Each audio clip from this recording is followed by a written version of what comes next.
Hey Sharon, good to see you. Hi Renee. I'm going to introduce Suzanne Schwartz to you all as we get started. This is a friend of mine who's in town from New York to do the Art in the High Desert show. And she's an amazing jeweler who does all kinds of really cool stitched work and lots of other things, but she's really known for her stitch work. New York Hi. City? Are you No, from about an hour north in a town called Katona, New York. I'm sorry? You got to be in closer. Katona. Oh yeah, 1 hour. I'm from Scarsdale. Oh, okay. Yep. So yeah, I know Katona very well. Yeah. But this is her first time doing art in the high desert, Yeah. and we've been trying to get her to come out this way for a while. So I'm expecting it'll be a really good show. Yeah, I hope so. Yeah. We'll see. So let's give everybody one more minute while we wait. Anybody have any show and tell for me? I've been seeing lots of things selling on Carmen's Instagram. Thank you. Yes. Finally, making Yeah, some sales. that's Yeah. good. It's good. And I'm seeing sculptures and I'm seeing rings and necklaces and all kinds of things go by. It's pretty cool. Yeah. How about you, Thank you. Sharon? You got anything going on? Any in progress stuff? I have so much in progress stuff. Yeah. Um, I spent the morning reorganizing all my rocks. Um, well, not all my rocks, but the smaller gems. I have a pretty big collection, as I guess most of us Mhm. do. And I was at so the Jewelry Guild last night had our swap meet, and Yeah, I'm I bummed I missed it. yeah, successfully offloaded a whole bunch of garbage. Um, well, I mean, to other people they were happy, but I was just giving stuff away, I was like, get it out. Uh-huh. But I bought more rocks than I meant to, as I always do. So I reorganized my trays. I guess I can show you that if you want to see that. Sure. Here, let's Yeah. Um, spotlight you for a second. I'm actually at my other office. I'm an acupuncturist in my like day job, so Oh, I'm neat. I blocked out today's schedule so I could play with you guys today. Awesome. So this is my jewelry studio. Cool. Total disaster. Oh, nicely laid out. Very And nice. my boyfriend put up shelves for me because he's amazing. Yeah. So I have Oh dear. yeah. So I So have Thomas brought a lot of his stuff, so it's hard to say no to all the stones Thomas had at the show. yes. So these are Yeah. like my bigger rocks Uh-huh. here. And Yeah. then this I separated out into cabochons and faceted. Wow. Nice. And I've That's got Mhm. the Oh, you got faceted some. stuff roughly organized by size. Nice. So Got some that's fun what I spent stuff. my morning doing. That's a fun. productive use of your morning. I think so. And you Yeah. you may actually like, I'm going to talk a little bit in a second about the class I just took with Ryan Gardner. Given that collection of stones, you might really enjoy his stone in stone class. Oh, yeah, And I'll show. Thomas was telling me about it, and Yeah. it looks really cool. I actually, oh my God, I bought a stone from him yesterday. I need to show you because it calls for that. What did I do with it? So many stones, so little time. I know, I right? know. I know. So there are days I'm And they just always like, seem to keep making more. I don't understand that. I Can't they know. just Well, pause listen, for a while? you know those bread racks they have in restaurants with the trays? Uh-huh. I have one of those, a tall one. It's all rocks. Oh my goodness. Is it cut stones or just the It's rocks all for cutting? cabochons. Well, Oh my mostly God. the uncut ones are outside, but Yeah. but yeah, it's all cabochons that I've collected over the years. Oh, Yeah. I better get Well, back to Sharon, work. if you find it, you can show us in a sec. of course, yeah. Um, Wendy, how are you? You got anything to show today? Or Nancy, I just saw you pop on as well. Not, no, not that I'm getting up for. I see how it is. I've been, How about you, Nancy? continue to work on my 22 karat gold loop and loop. And it's just It's almost done. I have one more set of jump rings. And Rings? so, yay. Now, remind me, that's an amazing feat. You're doing the whole thing in gold, right? The Yes. whole thing is a 22 karat. Wow. And are you building your own class? Yes, Good. I think, And because I'll have are to go you back. drawing? Huh? Oh, sorry, go ahead. Finish that thought. You have to go No, I back. was going to go back and look at your clasps class so I could, Oh, okay. solidify. I haven't decided what kind of clasp, but maybe just a, Gotcha. S or whatever. I don't know yet. Yep. Yep. And remind me, are you drawing your own gold wire? No, I ordered it, but I ordered it I applaud that. it was 2.5 years ago when I got this wire, and it was Yeah. what, 1,700 an ounce at that time, and I thought, oh my God. And now Yeah. it's 3,500 an ounce, and Yeah. oh Yep. wow. Oh my gosh. Yeah. So And how long are you making it? as long as the wire holds out. So like 5 I have inches a long. You just big sort of plan. hold it. So right now, she really wants it kind of, opera length, Uh-huh. not too Oh, long. wow. So, Opera length. Goodness. well, not Okay. not the real long opera. I meant Yeah. just the short one. So an 18 operetta. inch. Operetta. Okay. Well, when you Nice. sell That's very cool. sell it, drinks are on Wendy. This is It's a gift going for to your my daughter, isn't it? daughter. Oh, Yeah. okay. Drinks are on your daughter Yeah. then. Denarlu. Um, Good to see you, for those Betsy. that, You too, Wendy. Oh, she oh, found you got the stone, I Sharon? found my rock. Let's see. Yeah. I'll So, spotlight you again. Oh yeah. so, Ooh, Picture. so this to me looks like the gorge, right? yeah. So I really would love to put like my plan is to make a background for it and put a little citrine sun above it, like Mm-hmm. where this finger is. Yep. But stone and stone would be amazing. Yeah. Sitting out in that grayer area of the stone, it would be gorgeous. Yeah, and then I'll do like some trees around it as part of the setting. Nice. Oh, that's a perfect stone. Yeah, hang on to that for his class. Um, Nancy, did you have something you wanted to show? No, I haven't had a chance to get in the shop, but I have a little show I'm doing in a few weeks, and I'm taking Okay. another class in the fall, so that will Nice. get me going again. Awesome. What are you taking? It's a class that's called basically like solutions. It's kind of like what this is. So Nice. it's a new class from this teacher, Nick Barnes, who I take all his classes Yeah. when I can. Nice. So I Very figured nice. I have learned so much from you, and Yeah. especially the things you laid out in the beginning. They just are always fomenting. So Good. that's going to be helpful there too. Good. So you're going to take your box of unfinished things and sort of work it through all those steps we did, Yeah, identifying the issues on them. Nice. That's yeah. very cool to have some practical hands-on classes that you can take around it. Super cool. Well, and what Uh, about doing a class is that you actually like focus on it, because otherwise when I get in the shop, I'm just like overwhelmed. Where do I even start? Cleaning. Nice. Nice. Thanks. Renee, I don't know if I asked you, do you have anything you want to show today? Absolutely Oh, not. aw, I'm in my okay. Virginia house and I did not bring the first Still. tool with me. So Okay. and actually Okay. it's been 10 degrees hotter here than it is in Florida. So I'll head back there after Labor Day. Where all my Yikes. stuff is. Yeah. Oh, that's rough. We have a heat wave headed towards the show that Suzanne is doing. And for those of you that relate, this is my friend Suzanne Schwartz in from New York to do art in the high desert. And she does amazing work. SuzanneSchwartzJewelry.com, is that it? Yeah.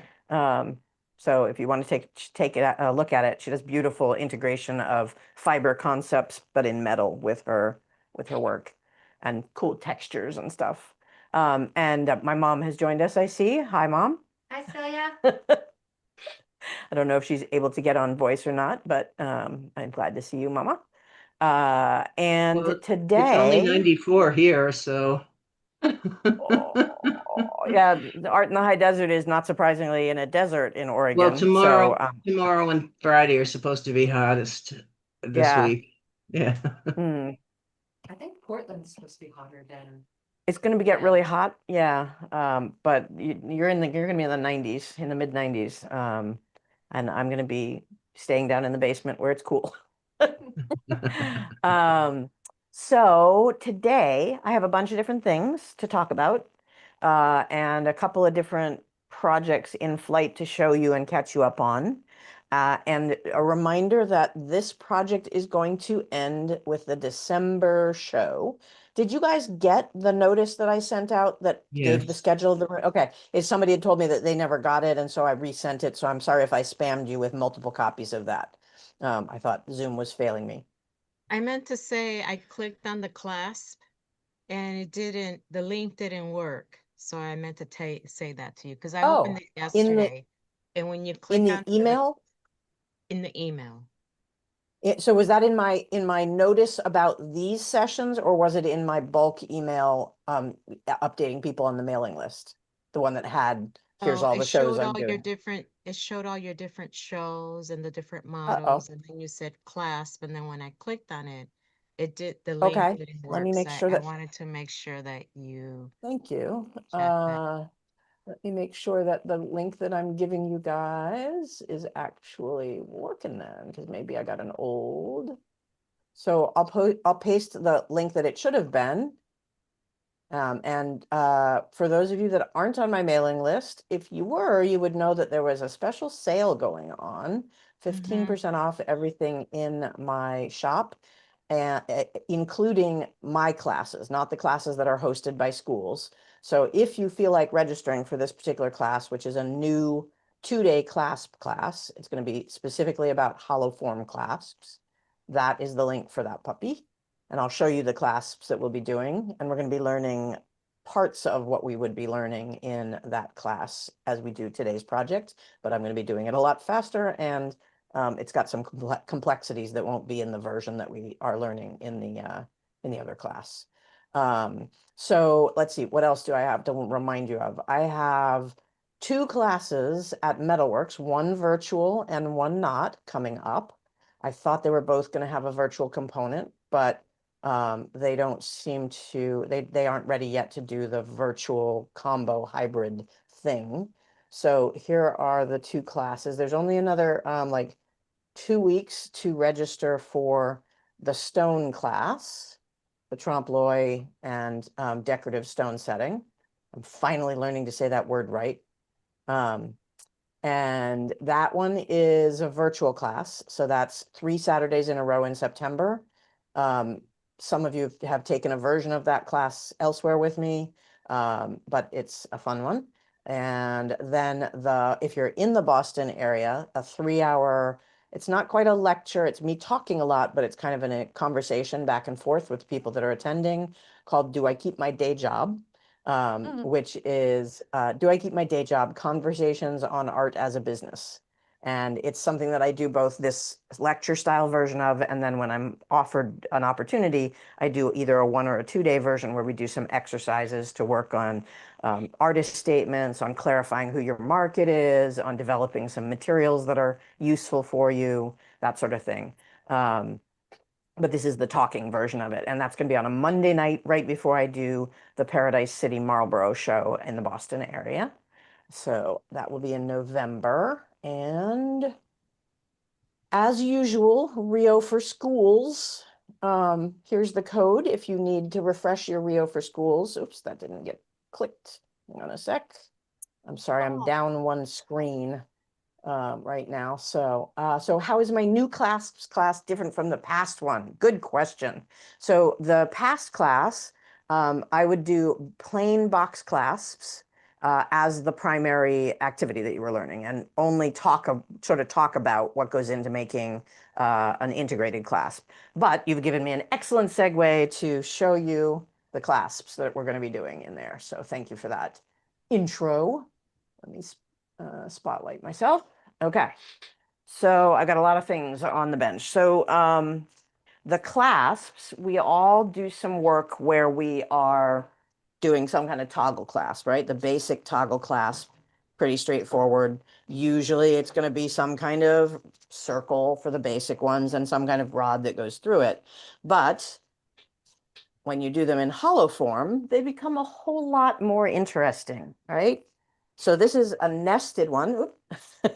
Camera equipment getting knocked into.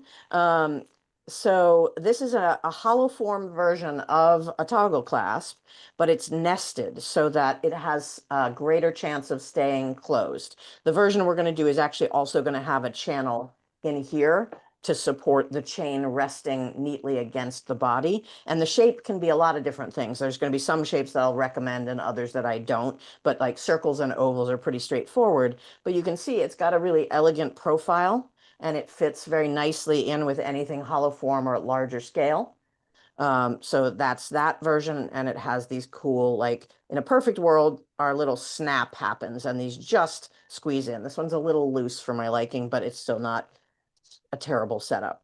So that's one. And then integrated box clasp. So we got the basic box clasp, which is what I used to teach in the, well, I mean, I still teach it, but I teach it in a different class that we're doing basic wire and box clasp. So there's that version. And then there are the challenges when you're trying to put it into a full hollow form construction. So there's a lot of nuance and support. And if you've learned to do one of these, basically you're hiding one of these inside of a hollow form, which sounds really easy and straightforward. It's not. There's a lot of complexity to getting it positioned right, to working out your patterning. This one's, again, a little tiny smidge looser than I'd like. And there's a few different ways to end the hollow form. But this, what we'll be talking about is specifically building it into a whole hollow form. Right, so those two clasps, it's 2-day class, and we'll cover both of them. We'll do this one first, and then probably right at the end of the day, we'll start the layout for this, because this one takes a lot more time than this will. So that's what we're covering in the new class. Any questions about that? Great, thank you.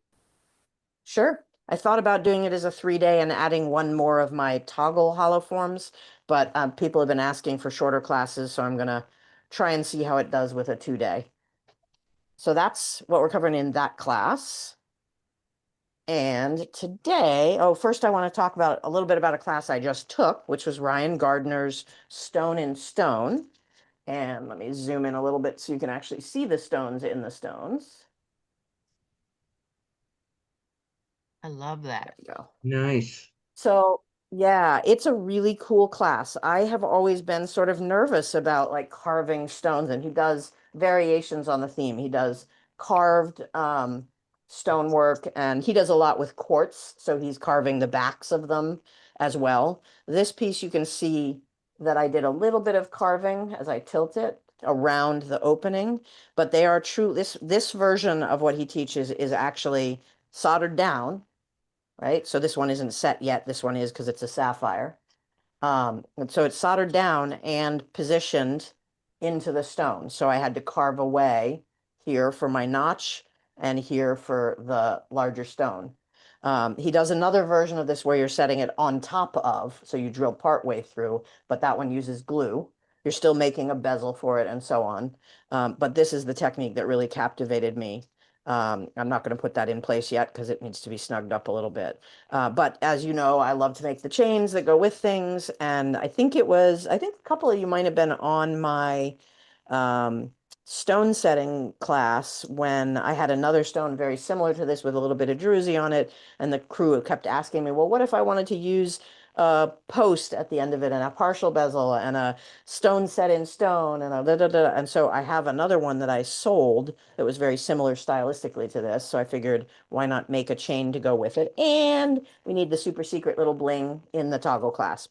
So there's sapphires at the ends of the toggle on the clasp. So I got to do a lot of sanding and polishing and this is going to get blackened so that you won't actually be able to see it really well on camera. Maybe you get a little bit of it. But what I've actually done is taken bimetal for the gold, and then I filed down at an angle around each bit of gold. So there'll be a ring of silver and then a ring of gold and then a ring of silver and a ring of gold, just to emulate the patterns that we see in the stone itself, right? So you guys know me by now, you know that I love picking up my ideas for the chains and the patterns from what's in the stone.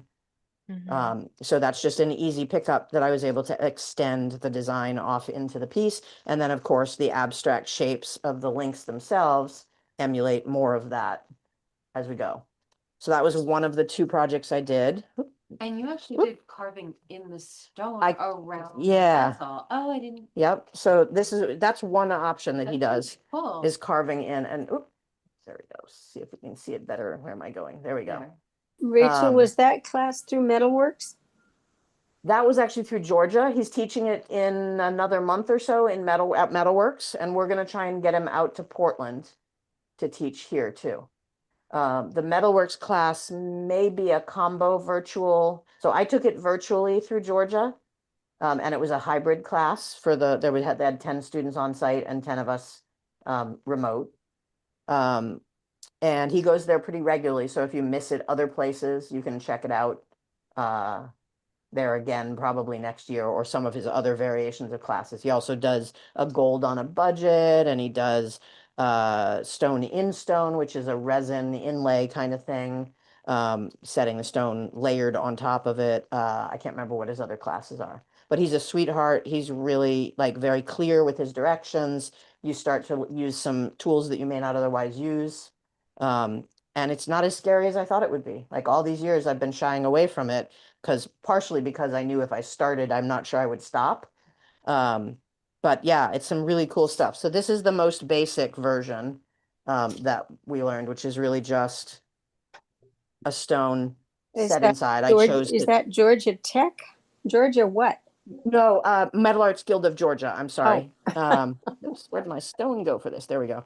Yeah, Metal Arts Guild of Georgia. They've got great programming. They're closed for a little bit because they just his was literally the last class they were teaching at their then location that they'd been at for 7 or 8 years, and they just moved and they got to get set up at their new facility, which sounds amazing.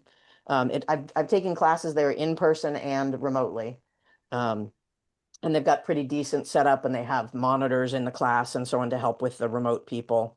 So this is just the most basic version of it where we're polishing down a little bit around the edges. This was a stone I had left over from a set of, I think, 5 or 4.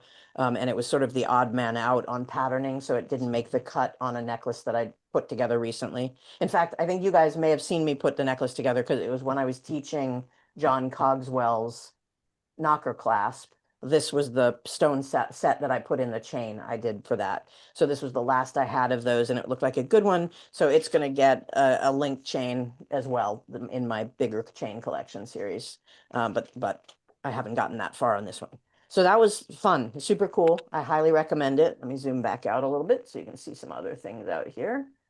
So I'm Any- curious, yeah, because it looks like those are essentially an agate. So does he recommend that you work with things that are at least a 5 and above? Because, even He does no.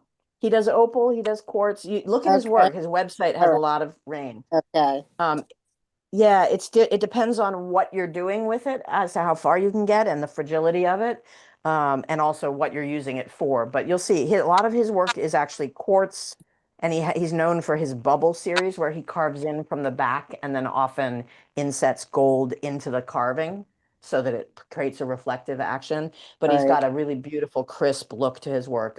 You'll see sort of a flavor of Michael Boyd or yeah, mostly Michael Boyd's work because he worked for Michael Boyd for 8 years, but he's done a lot to very carefully distinguish his look from Michael's, and it shows. It's really fantastic stuff. And he does these gorgeous rings, like he likes really big rings and so on. He's based out of Ohio, but he teaches all around the country on a pretty regular cadence. So you can find him. He's teaching next in Seattle, I think, for those of you that are up that way. And he's got Metalworks in the fall. Friend of mine is taking it there, and he'll be back at Georgia for I don't know what classes next in 2026. So His work is yeah, really beautiful. it's Um, gorgeous. It's absolutely but gorgeous. I just wanted to add, and I'm not comparing the two because I know Gardner's work is just incredible. But Yep. there are a couple of YouTube, I haven't seen them, so I don't know how good they are or anything. But Lion Punch Forge, what's his name? Chris Anderson. Um, Yep. yeah, he's put a couple of drilling into stone and stone YouTubes up. Mm-hmm. It's a whole different, I think he uses River Rock, but if Gotcha. anybody wants to kind of get an idea before they take, the real class where you can ask questions and, get more Right. information, it might be worth looking at. So, Yeah, yeah, I will say a lot of this is about the right tools, but I also can tell you that, I love learning from anybody. Ryan yeah, had a couple of like the tiny side tips that he gave that I was yeah. just like, No, why have I not been doing that for ages? I Right? One of my understand, and that's why I added the disclaimer because I know that yeah. Lion Punch Forge, he's a little bit about what can I try next, without Right. as much Yeah, Chris likes a background. lot of different things. He's pretty energetic about trying the next great thing. One of my Right. kind of tips, by the way, that I loved, and I was like, how have I metalworked for this long and not known to do this? See if I have an open ring that I can show you guys this. So he's using his separating discs as basically a plane. So whenever he's got a snipped, a sliced jump ring or something that he wants to smooth, he's just using it as a plane to Hmm. flatten the two halves of the ring. I was like, what, why, where have you been all my life? And of course, because it really just is a grinding plane when you're working with it carefully enough. So yeah, rock my world. There's a lot of little things that he mentions like that really Yeah. were helpful, especially around how to get the stone set. Um, Hmm. so yeah, I highly recommend it, but Can that's a project for another day that I've got to finish up eventually. can I ask Hmm. a quick question about that? Sure. Yeah. So how um are you using like a regular drill press? How do you put a rock in the stone without it cracking? That's the magic of what he teaches you in that Yeah. class. It's a lot of small steps to get you there, Yeah. and it's Okay. really about the tools and how to use them right and which ones to use when. So Okay. yeah, I'm keep an eye out because CMAG is hopefully going to sponsor him to be here soon. So Yeah, I really need uh, that class. yeah, I think you would love it. And a lot of water. And a lot of water, Um, yes. Hmm. It is not an unmessy class, I will say. okay. Okay, so before we start, any other questions? Any questions about the clasps or about the stone setting or about any other things that we've got on the books? No. Okay. I'm going to give a reminder of where we are on the massive never-ending project that I started at the beginning, which, as we know, started with a stone and some wire. It's so far away from that. It's not even funny. So this was the stone, and oops, let me move this stuff around on the screen so this is visible. So this was our stone. This is a stone from a guy named Joe Jelks, who you can see on the East Coast a lot. He's based out of Delaware. He does not have a web presence other than his Instagram, which is sparse, but he cuts gorgeous, gorgeous stones. And this was going to be set with a chain of, this kind of gauge wire. And that was not getting me going. It was in the box of unfinished things for a reason. So you guys helped me evolve to the fact that I wanted something to counterweight it. And when we were first talking about it, I was thinking that this would be sort of up the side. It wouldn't be smacked out in the center. And then I said, well, how am I going to connect it? And how am I going to make the clasp for it? So you guys watched and helped and gave me feedback as we worked on this clasp, which is a tricky one. And we invented a new clasp. It's on old methods, but it's a new one. At least I've never seen anything like it. And as a reminder, buried inside of this framework, we have a rod that keeps this so that you can't actually slide that way. You have to tilt and move and position it so that it's very hard for this, let's see if I can find the right angle, to slide out of its own accord. It has to be an intentional act of going in or out at the right angle. and then resting it down. That also helps keep it flat to the body. Well, by the time we got there, those little wire bits that we were going to connect to it were far too lightweight and wussy. It didn't really work for us, right? So we started thinking hollow forms. And from there, we ended up with a whole lot of repeating hollow forms. So this was going to be off to the side. And oops, we were going to go the other way. We were going to have a series of progressively larger hollow forms. So it's going to be like that, something in there, right? So we're going to have hollow forms all the way around. Then we had to figure out how to connect them. And again, I've said it a few times during the course of this project, this is not the normal way I go about designing something, right? We're designing it like one of those fold it down and somebody else draws the next part drawings instead of having the whole concept together, right? So conceptually, it was a good idea, but we first tried with Alex Boyd's style of saddle hinges, which I love as a hinge, but they were a little too fragile feeling for the weight of these pieces. So I rejected that and went to a more traditional hinge and got so far as to make all the damn hinges, almost all the damn hinges. And we were going to end up with something a little bit like this, right? That was going to come in here somewhere. And that was going to be full hollow form. And I thought, well, you know, as long as I have hinges that are going forward and back and are going front to back, right? We should have enough flexion in the piece that it would rest on the neck. But the problem turned out to be the balance points of how these hit the neck because of the large to small. So these folds weren't really hitting where they needed to be on the neckline or on the shoulder line. And so it was getting stiff and sort of sticking out in various awkward ways. And I got this far and couldn't stand it. I even got to pinning most of them, as you can see.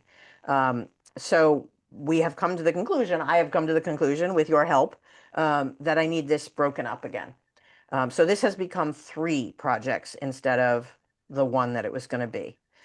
Some of the elements that we've kept include the thematic recurring reticulation with the nested reticulation that is all inspired directly from the stone, right? I was looking for a repeat of the textural pattern, and that's where we went to the reticulation silver that gets set in. And now I'm freeing it up to be, this is going to be one necklace, right? So this one's going to get pearls when I restring them, which I'm procrastinating desperately on because I hate restringing pearls.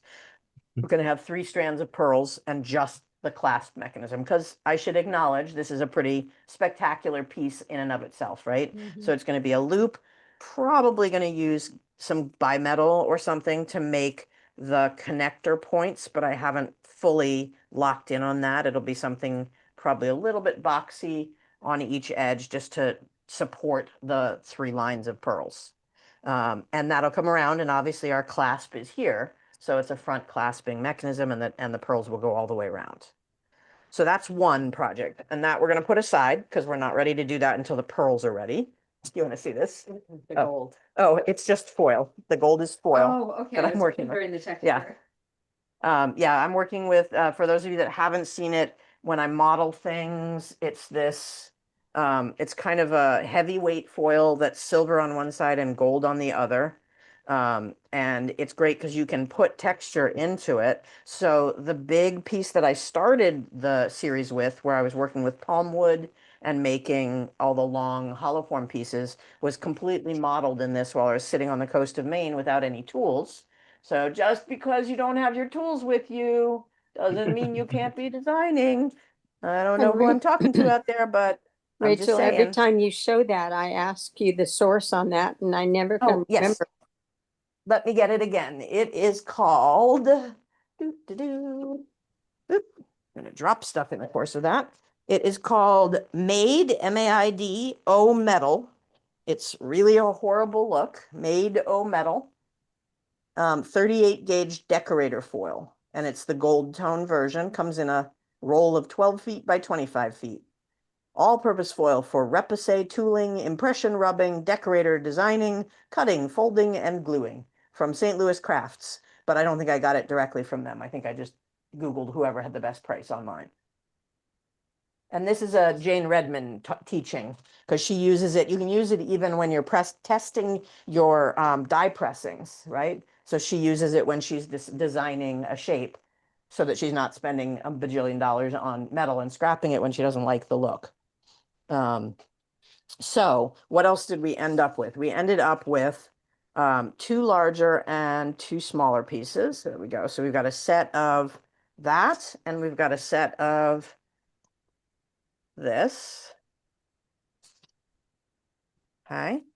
And one of them is going to have, I think this was the one I decided. The smaller one was going to get a stone of some kind that I still have to figure out how I want it to go, and probably these glass beads as my strands. I don't know whether I'm going to do 1 or 3, but I'll play around with that. I like that color combo. I may add some blue set stones, like some sapphires or something in there, depending on the color pulls that I want. So we're setting that one aside too. Can't work it on all 3 at once. Except that I'm using this as a template for something else that we're going to do today. So yeah, this is the series that I didn't realize was going to be a series. And the one that we are focusing on is, I'm going to set that aside for a second, is this one, which is the one that last session, I think it was last session, it's a bit of a blur, we made our gold bezel setting for. Oops, let me get all my stones before they run away, because this is going to get put up here along with some sapphires. Oh, that's my sunstone. Sunstone, more sunstones. Where was I going to put the sapphire? I can't remember. I think this was, I saved us a green for setting off to one side. And oh, there's the other one. Oh, maybe I was going to do all 3 on that color. I don't remember what I was going to do with the little ones. Maybe I was going to do this. I'm missing a bezel, I think. But the other thing that I'm doing is we had also done how do we do the different kinds of pegs. And so I showed you guys with sapphires, rubies, and diamonds, although rubies are a little more fracturous, you can preset tube settings by using your flex shaft. So that's in either 2 sessions ago or 3. And then I put them onto the peg. So all the uprights are going to have a little extra bling at the corners. And then all of the horizontal ones are going to have the gold detailing to connect them, the gold beads at the end. Rachel, could So you this is, could you come in a bit Zoom? on that? Yep. There. Ba-doom. Okay. Yay. Yep. So we're going to have some bling on this one. I don't know how much bling, but I usually don't work in odd numbers. So probably something like that at least. And then I'll make decisions about whether I need any added bling. What I was trying to do is pick up similar colors. So these beads that I've had forever, because they're so gorgeous, they're rutilated or tourmalinated. I never remember which is which. Just gorgeous Rutilated. stones. Rutilated, and when they're Yeah. the yellowish, they're rutilated. The black Okay. ones are the tourmalinated. Oh, the tourmaline. Got it. Got it. That's interesting. I think of tourmaline as having more color than the other things. Oh, here's my other peg. So once those are pegged, so that's going to be the baseline necklace. And last time we talked about and did some modeling in the foil on different ways to connect it, because this is too small of a profile to have 3 flat on, right? That just looks too wide. I didn't want to open it out like this. That sort of flattens the relationship of the pieces and makes a very wide neckline. So what I really want is for these to sort of be twisted all the way down, sort of braided almost. But then I need some way to connect them that tapers to meet the design focus of the point there. And so this is, I'm going to show you what I've sort of landed on, but I still need to finesse, which is why I don't have it finished. It's going to be something like this. It's sort of a trefoil shape at the top, and I'll show you in a second. But I really wanted that taper so that it leads downward to the point, so it narrows. Because the collection of them is a little too bulky, but if I can create the illusion of taper down to that side, then it creates a little bit more flow into the movement of the necklace. And then these will all be braided all the way around. And they'll have the same thing on the other side. But I need to come up with a clasp. And I need to decide, that's one of the things that's holding up this is, am I going to try to do a side clasp that's integrated into one of these, or am I going to split these down the middle? Well, my decision is I'm going to split them down the middle and put a box clasp, which is what we're going to work on today, that breaks them up, because I think that'll be an elegant completion of the form.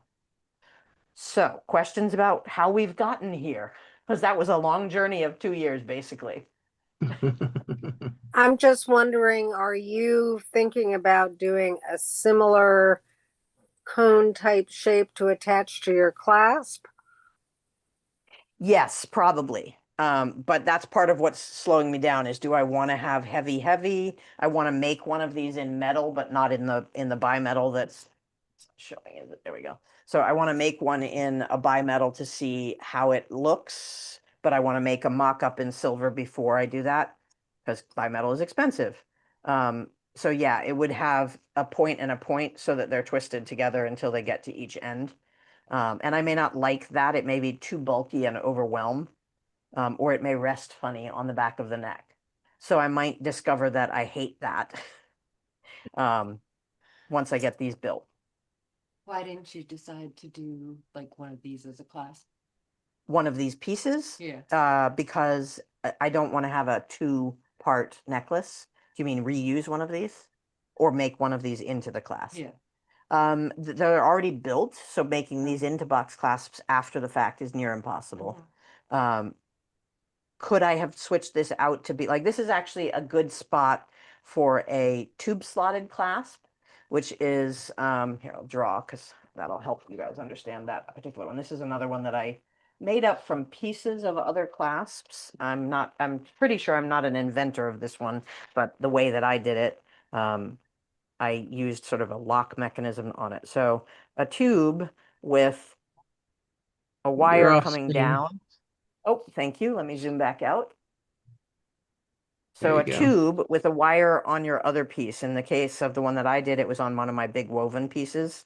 So this was off of the woven piece. There was weaving, weaving, weaving, right?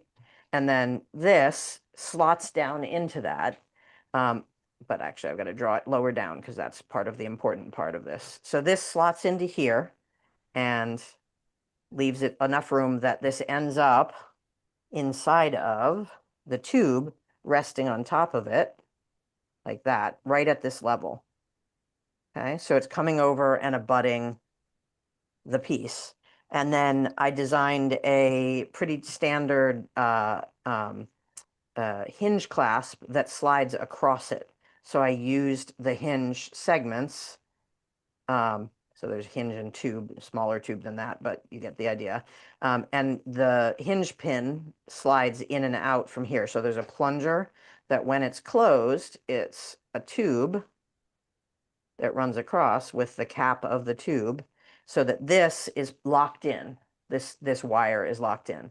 So that's a pretty good, when you have these two long flat surfaces, it's not a bad kind of connector because it's a lift out. So slide apart to make sure that the segments separate and lift out and slot in.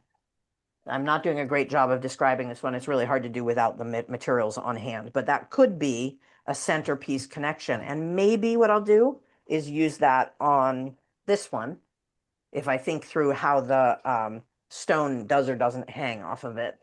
But I'm pretty solid on wanting a box clasp at the end of this first one, which is what we're going to work on today. Any other questions? I was just wondering, I kind of like it flat, the way the stones look flat.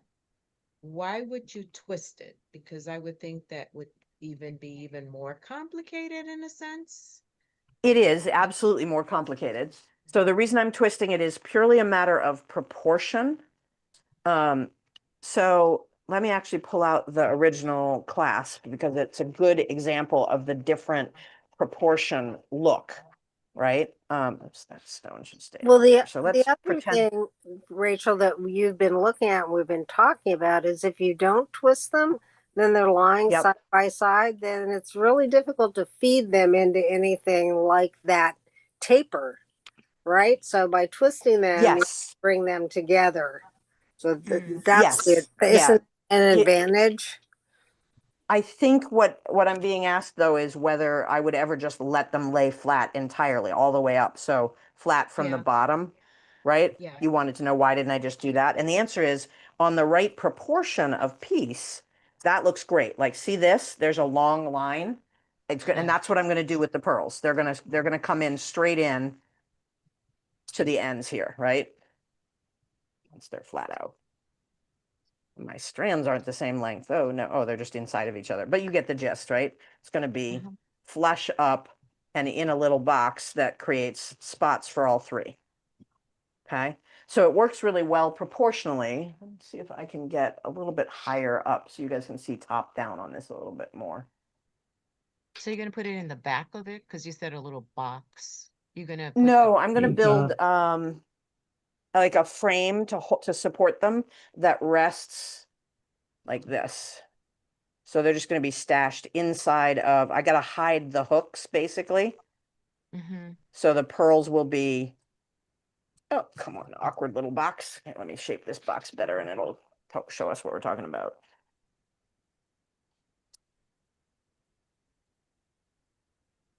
So this little box will be something like that. That's my current design. The hooks for each of the three lines gets hidden inside of that box so that when we put the stones inside, they sort of tuck away. You don't see the mechanism that's holding them in place. These aren't going to stay, but you get the gist, right? So we'll have that. So on the proportions of a long line, they look great when you do that flat. But when we take that to the corner and we lay them all flat, they kind of are too wide for the point. So back on our piece that we're actually connecting these two, when I lay all of these flat, they're like little snakes, right? There's not really a look that they sort of overwhelm the delicacy that this comes to in the point. Are you guys seeing what I'm talking about there, or are you saying why isn't she? That doesn't look delicate, problematic. Well, that's why last time when we were talking about how to attach that, we said by bringing it to a point in, Mm-hmm. it you have 2 points meeting so that they Yes. flow. Yes, that's where we landed is the getting that connection that makes it more subtle that there's a heavy set of these. And so could I absolutely start them in the three and then let them rest alongside each other? I could, but again, it's sort of they naturally want to tumble together. And so they'd either be just resting on each other like this, and then they'd gap whenever somebody was leaning over or what have you. Or I can do the braid, just a subtle, it doesn't need to be much, just enough to keep them positioned when they're wrapping around the neck, right? It keeps them from gapping and things like that. I'm, again, need to actually braid them before this is going to show, but hopefully you get the idea, right? So again, design choices. You guys make one like this and you can make it flat if you want. For me, my reading of the flow of this piece, especially as it moves up the body, because I'm gonna put myself on screen for a second so you guys can see where I expect this to rest by the time we're done, right? Stay. It's gonna be resting sort of up here, Okay. right? And then the stones will go around it. But I'm gonna have my assistant put the stones around me. Okay, I Thank you, like that. Vanna. I like now I can visualize it on. Yeah. I was fighting with the stones, sort of taking away a little bit with the Yes. design itself. There But we now go. that I could see it up like that, then Right. yes. So you can see that as soon as we go wide, it takes precedence over the rest of the design, right? As soon as they're laying flat on me, it's this band. You're not going to be able to get it to rest on me with And actually, if this is too big, you won't be able to really see the stone. right, right. So yeah, it's all a sort of a decision tree. Could I also just get away with doing one? Yeah, I could do one strand, but then it starts to feel a little too lightweight, and we're back to the problem where the chain we were originally going to make. See, that's a little too basic for me, right? One strand, and I don't do even numbers. I don't know why. They just bug me. So it's 3 or 5 or 7, but I only have 3 strands of that. So those are the considerations going into this. And then again, what do I want happening at the back? Because I don't have this built into a clasp mode as I go through it. So again, my goal is I think I'm going to do about this size clasp. That gives a counterweight to the whole piece, both physically, like it's going to draw some of the weight of a fairly heavy chunk of necklace backward. And it sort of gives a nice break so that if you've got your hair up, you're seeing the same pattern repeating in the back. Plus, I love making built-in hollowform box clasps, right? So there's that, which we're going to get to. Any other questions? No, it's pretty to have that in the back like that. Mhm. Yes, I think so too. I think it will be. Although I've made so much material for this that I'm kind of crazed with the steps that we've taken. This is a very windy road to a series of pieces. I'm not displeased. I think we're going to get to some great designs as a result. This is with this series, so I keep that. But it is like, it's painful to have it draw out this much because the whole point of the box of unfinished things is take something out of the box and finish it. And this one's never finishing, but it will be soon. We're there. I can feel it. Well, Rachel, I just want to say that what I admire is that when you know it's not what you want it to be or where it should be, that you stop, you take the time. It's okay if it's sort of sitting in the box for a little while longer. Yeah. And I think that's something that is valuable because we often have a tendency we want to get it done and we want to finish, and then sometimes we get it done and we go, I wish I'd done this. Sure, you can submit Yeah. series and everything else, but that's a patience kind of trait and a trait of being thoughtful and true to yourself, and I think that's really admirable and something to emulate. So there you go. Thank you. I'm glad you're taking that away. There's tape if you want to tape each end while Well, it's there. that's That'd one of be the fantastic. reasons I like this session so much because, you know, we get to see somebody with patience and who is very productive, but you know, it doesn't have to be done right now. I'm so entertained that you guys call me patient. I do not Well, feel in the least bit patient. It's the long view. yes. Yes, it is the long view. And that's part of why I started this project. And I'm really glad that to hear that you guys are, so she braided it for me. You can Really see pretty. it looks That's really nice nice. braided. Like prettier than Do you do house calls? So I really enjoy that you are getting that out of it because that's part of what, believe it or not, that's part of what I'm getting out of this exercise too, is that awareness that sometimes you got to slow down because man, the number of times that I've sped through designs just to make some stuff is ridiculous. And I think it's sort of an ebb and a flow. You know, you get into your first set of shows and you go into panic mode and you build a whole lot of inventory because you're not sure how much you need. Or you get a new collection that suddenly is selling really well and then you make it and then you realize, oh, I've way overmade. So then you end up with inventory left. So then you slow down again. And then, like, it's a whole ebb and flow. Even if you don't have a big box of unfinished things, I recommend one really out there project that is of a scale that you have to stop and do other things to give yourself the brain break and just have it be your big, you know, Achilles heel project or your, I guess your Ahab's whale situation, right? Where you're expecting to finish it eventually because you'll discover, you've seen how much I've discovered in the course of this about what I do and don't like. It's not like I've been spending 40 years of my life and bingo bango, I know that a certain hinge will or won't work for the scenario. A lot of this is about the uncovering of, oh, I know enough about the function of jewelry that when I see something that, in the case of like the Alex saddle hinges, which I adore, I think they look fantastic on jewelry. But as soon as I saw them with the weight of the hollow forms on either side of them and watched their torque, I was like, wow, I would have to make them so big and so construct heavy that they will overpower the look of the hinge that I'm trying to go for. So they're not right for this project. Some of that is the discovery we all need, to really start making connections. Yeah.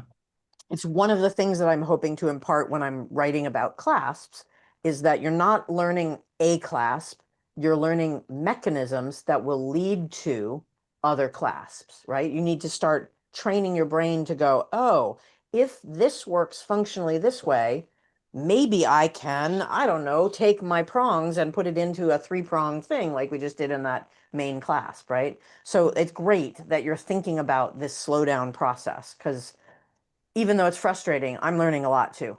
And I appreciate all the feedback that you guys have given me along the way and hope that it doesn't feel like I've blown off any of your ideas because they're all adding to the mix. So let's talk box clasp and get into this. So this is here purely because I like the proportions of it. I happen to have a few different sizes of it because of having all the pieces, and the littlest one felt a little too small for the weight of the piece. So like this sort of disappears into that much chain. This one felt like a good mix. I was a little Goldilocks about it. When we get to the bigger sizes, it gets too weighty, right? So this is what I'm aiming for approximately in my box clasp size. And it's also there to remind me of the directionality of the pattern that we're using in this. So I make the 2 halves of the clasp in the right flow of alternating pieces. Okay. So what I did, where did I put my whiteboard? There's my whiteboard. What I did to help myself, because this is not just an average nested box clasp, you may remember that we had some challenges about order of operations to get the inset of the reticulation that's set on the one side, right? I had to build that in, cut away to it before I could finish capping things. So I need to plan for that. And one of the biggest challenges when doing integrated work is how and when you connect your tongue and how closely you have to fit it, right? So that's the hardest part. We go into a whole lot of detail on that in the class that I've got scheduled, but we're going to see the act of that in this process. In general, one of the most miraculous things I've ever been taught about box clasps, because I hated them for a long time, is build them upside down. Okay, so early stages, I was taught to build them right side up. You always put the bottom first, and then you're building the little garage, and then you're capping them off. And then you end up realizing that you've made everything a little bit off of center and you've done it wrong. And so you have a hard time and you can't get it, you get it stuck in there and so on. So even on the basic box clasps, I'm building this last, with a few exceptions that are around material usage. Not going to talk about all that in detail. In the case of this clasp, we're going to be doing the top first and the walls. Obviously, we need walls. And the back, the last thing we will do is put backing on it.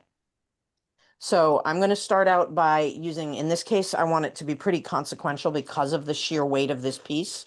I actually need that there to help me with a couple things. So I'm going to be working in 20 gauge silver for my walls. And my reticulation silver is probably close to 20 gauge. It's probably a little thinner because I tend to roll it out. I don't like super, super heavy. But I'm just going to make the same height of strips that I have in here, leaving myself inclusive of the top and bottom because I know I'm going to do a little filing and grinding as I go through this exercise. And I have to make enough for 2 of these pieces.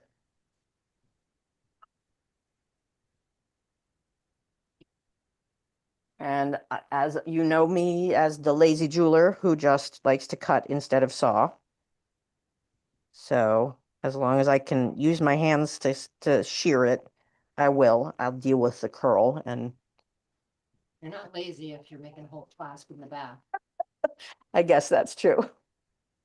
But I mean, I like the shortcuts is what I really mean when I say I'm lazy. All right, so one and another one.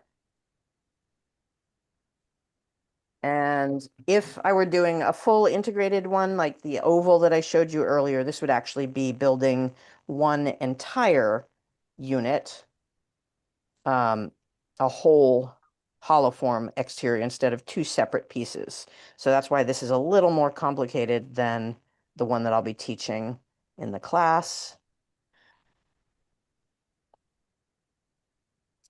I have been using a lot of metal these days. I'm just going to flatten this out a little bit with my mallet. And I'm going to actually get rid of our beads before I go banging things around. Beads and pearls and yeah. I think yours is good. Thank you. Oop, oop. I didn't know that was. Sorry. We're dropping things everywhere. Now there's two of us dropping. Hold up. All right, my stones are over there. Here's the pieces for that one. You want these And away this too? as well. Yes, please. Thank you. All right, so I'm not used to having an assistant. Okay. You're gonna get spoiled. I am. All right, so I'm just going to do flattening. Just enough to get it straightened out a bit because I do warp it when I do the shears. Some little stones here. Those are okay. They can stay. Oh, Thank you. these go. Nope, those can stay as well. Yeah, it was just the pieces of the other necklaces. So all I'm doing again is a little bit of straightening any of the curve that I've induced by using the shears. Sometimes I prefer the mallet. And I don't have to be super exacting yet because I'm going to have a couple chances to get this straightened out even more as I get through the work. But I need to have something I can start with. Where'd my other one go? There we go.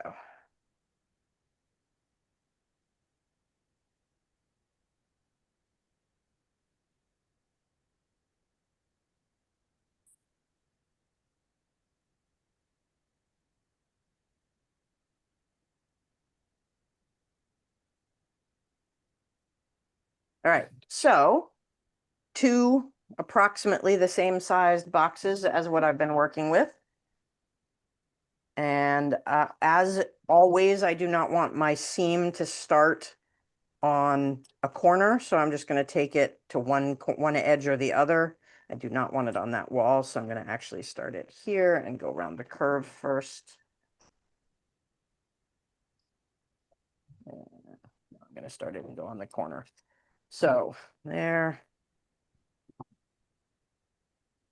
And because these are all fairly abstracted, I'm not making precise measurements for any of this. You absolutely could. Just want a little smaller than that. I'm just going for, are they roughly the same shape when I make two of them? And the same dimensions. So if I were doing a formal boxy box clasp, I would be doing all kinds of steps to make sure my corners are crisp. I'd be squaring everything up. I'd make sure my measurements are equal on each end. All those things. But one of the delights on this particular abstract is that it's fairly built-in shape. Like once I've got the roughness of the shape, I can tweak it once I've got it soldered together. So one of the ways I can ensure that my two pieces are similar in size is I can unfold it and make sure that I'm using the same length or close to it.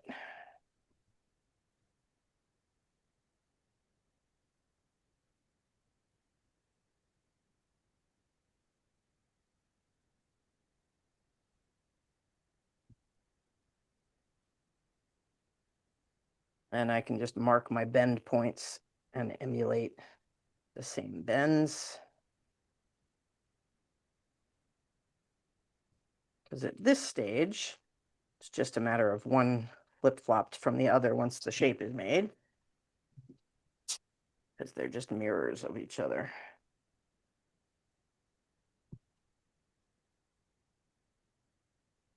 It's worth watching someone else work. Yeah, that's why I like these open studio type situations, sort of, even just the noise of somebody else hammering in the background when you're working. I miss my hold somewhere. It's okay. Just lining up. Just having companionable smithy noises makes the workday seem like it keeps you moving. Otherwise, it's easy to sort of zone out or scrap your project halfway through, or, you know, give in to going and watching television instead, or whatever your personal distractions are. Okay, so there's one.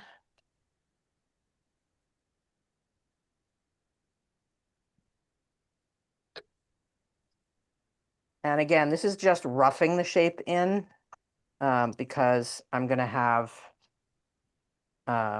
solder them closed, and then I'll be able to get a formal official shape that I want in each. See how close I came.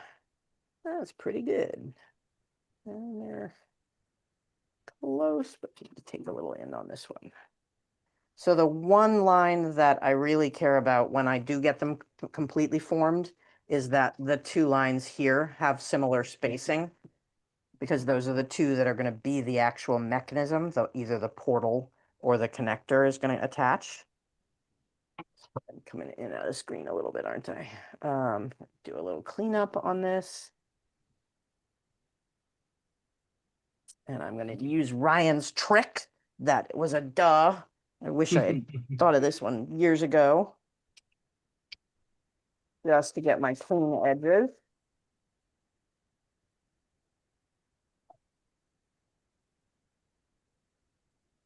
The downside is it gets hot pretty quickly because of the friction. It's a thick separating disc. It is. I've doubled up. That's a great comment. So this is actually two separating discs stacked Oh, to give myself a little more stability. so it doesn't crack.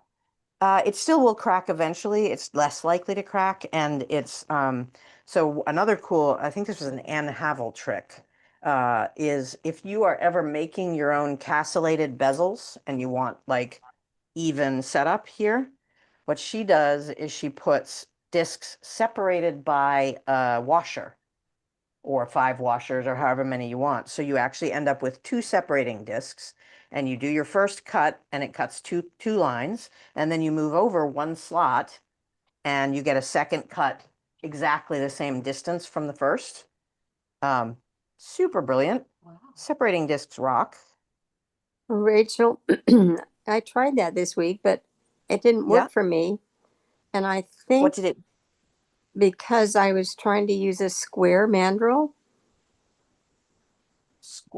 You mean for this? You were the using a sep- square mandrel? you know, those, they have separating discs that you put into a square top. You sure you're not thinking of sanding discs? Maybe that Because I've never is. seen it. I've never seen a Yeah. separating Yeah. disc fit on the Sand- square. You're right. It's a sanding disc.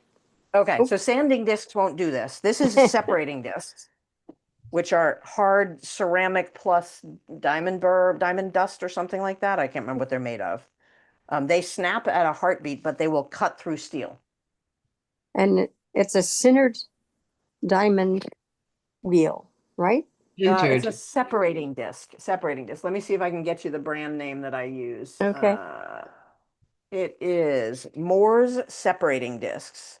It's called a flat double cutting disc. Thank you. And they are perishable. Like these will snap in a heartbeat. In fact, I may have one that has a snap out of it. Sometimes you actually even want, yeah, see how they chip off? Yeah. Sometimes you even want a notch out of it because then you can see what you're working on below it, but it's awkward. Like this isn't good for if you're cutting steel, but it is good if you're trying to work on something that you want to be able to see beneath it.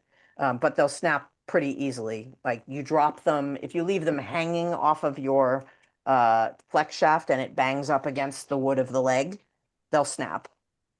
Yeah. I guess what But I'm they're used to are those brown ones. The brown ones, you look at them and they snap. So Yes, yeah, maybe and this is just 2 of those. These are the brown ones. They're just really grubbed up right now. It's oh, 2 brown ones stacked together for okay. thickness. Yep, Thank you. sure. Say as I knock my disc against the wall of my piece there. All right, so all I'm doing now is just getting a good clean fit. Trying to tighten that up. And then we're going to head over and solder them with hard solder to the other station. Oops, I bet I forgot to turn on my torch today because I haven't been at the bench. Jackie, you can use any kind of washer or anything between them. Some people Just use has to be, yeah, some people it use ju- tube beads if you want it wider. ooh, that's a good call. It just has to be smaller by a lot than the actual ring, right? Because it needs to be out of the way when you're getting to the point where you're serrating things. Yeah, it's just holding them apart. But most of the mandrels come with the little washers built in, the little rubber washers. Come on, there we go. Oops, it helps if I actually have some hard solder cut, doesn't it? Let's get a little cut.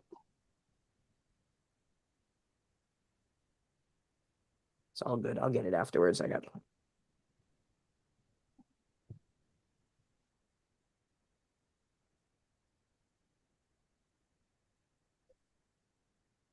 So the usual hard solder using wire solder, and I'm using paste flux in this case. You can absolutely use the other stuff.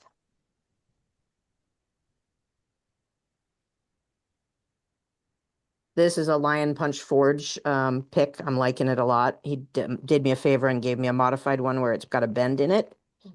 I can't stand having my picks straight on. I can't follow the line I'm working. Come on, oh, that was too far. There we go, all the way down. So I really love that gentle angle on it. It's not a full 45, but close to it.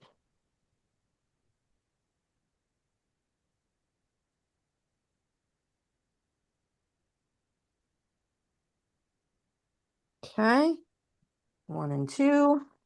We're going to quench these, and now we're going to do our actual form to get them shaped as nicely as I want. So back over to the other bench.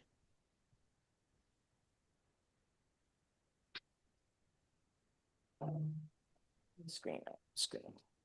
Do you guys want this closer up? I never know how far to go for you on the bench pin. Or is that a Close is decent good. angle? This is good? Or close is good, did you say? Closer? Close is good. Okay, let me bring this a little in. I just want to make sure you can still see what my hands are doing. There we go. That looks like that'll stay in frame. All right, so I'm just going to be drying them off a little bit more before I use them on my steel tools. And then I'm just going to be doing a more finished shape, straightening things out where I want straight edge, making sure that my walls are upright as much as possible, and then putting in that actual curve that I want.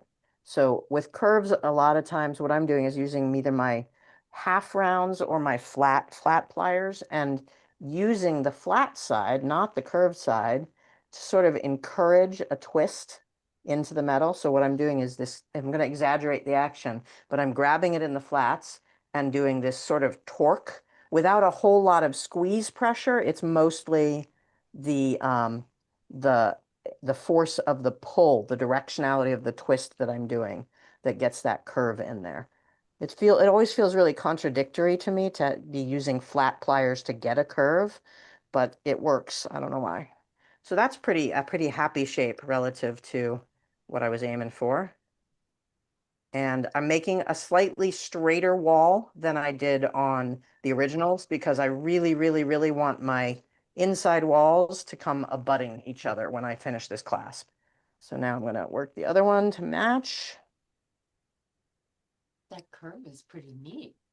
A trick for making the curve. Yeah, I Yeah. still don't know if I understand it, but So it's really. I'm going to zoom in and see if I can show this to you guys a little bit more.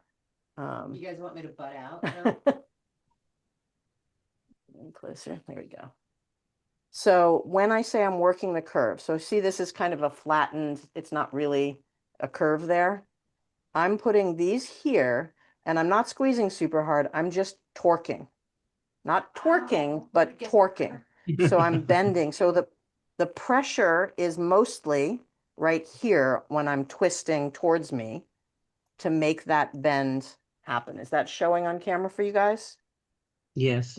It's like you're stretching the metal, kind of. Nope, not even stretching the metal. It's literally doing this, right? So I'm holding the metal. I'm encouraging it.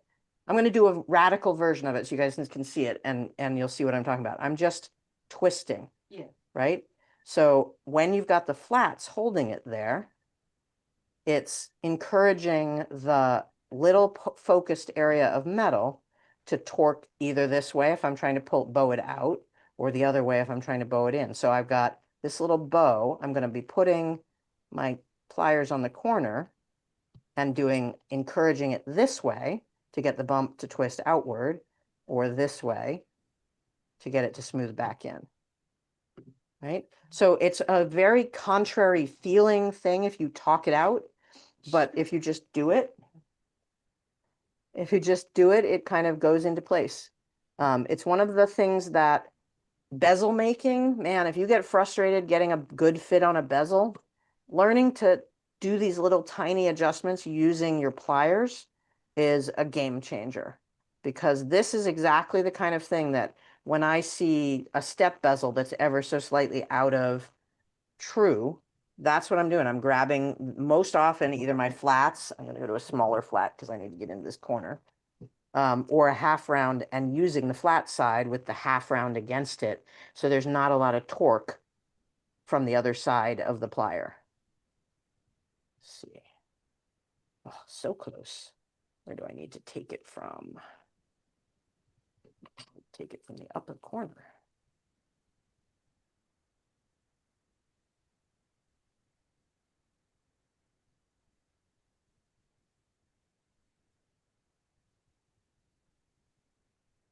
So now I'm just doing a squeeze to try to get that shape a little more consistent. So what do I see? I see I've got a little bit more pull in on this one than I do on this one. So I need to take a little corner down and get the shape squared up a little more. Let me go back to the good pliers. Was it a Neo when you started the plate itself? The Ish, 20? because I was, because I just soldered, so it got relatively annealed. Okay. And I probably had dead soft from I usually buy dead soft when I'm buying sheet. Okay. But I'm work hardening it just by these little acts of torquing, Mm-hmm. not twerking, torquing. Torquing is a hard word to say. All right, we're looking decent. Oops, I got a little bit of a blip in the top of one of the sides. How do I feel about the curve? I think I want to go to the curvier curve, not the flatter curve.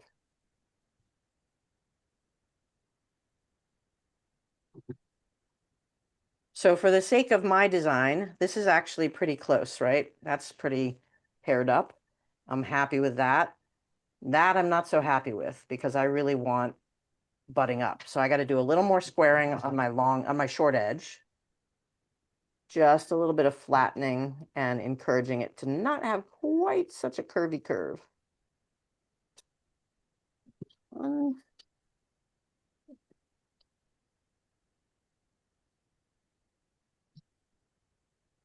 There we go. I'm a lot happier with that. So there's a little bit, enough of the curve at the top and bottom to show you sort of the vibe of the other shapes in the necklace. And there's going to be a little bit of a gap when we're done in the connection point between the two of them. All right, so I think we've got our good frames. Now we're going to do some sanding and filing. Ooh, I forgot to swap out my sandpapers. I'm going to start with 400. This sandpaper's been busy working at a class I was teaching a couple of weeks ago, and then on the Ryan Gardner projects. I'm going to need to get fresh sandpaper eventually. So again, I sort of do this chaotic sanding when I'm trying to get an even surface, because if you keep doing this back and forth, most of us sort of push forward a little bit and you're going to narrow the front. If you do kind of all over messy crazy pants, it evens out. That's looking pretty good for a baseline, but I may have distorted my piece a little bit, so let's straighten. the walls one more time. Yeah, that's pretty good. And I want to do the opposite side. So I'm only sanding down one side at this stage of the game because one, that reminds me which way I'm soldering it down to the back plate. And two, it reminds me, I mean, at the end, I'm going to be sanding much more severely than I do to get my final backplate surface prepared.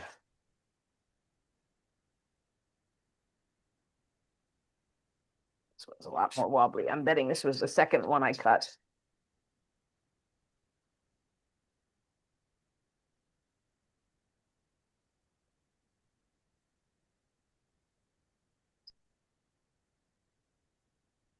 Another cool tool that Ryan talked about that I've ordered, but I haven't got in yet is a Harbor Freight knife grinder that he uses to do this exercise for all of his bezels. It's got 4 different sides of diamond grit, and it looks like a little cubic cheese grater, but it takes down material quickly. I'm looking forward to seeing how it works. That's one of the problems with good classes is you come away with a tool list of a dozen things that you want to add to your collections. And by problem, I mean, oh, woe is me. Should be the worst problem we have.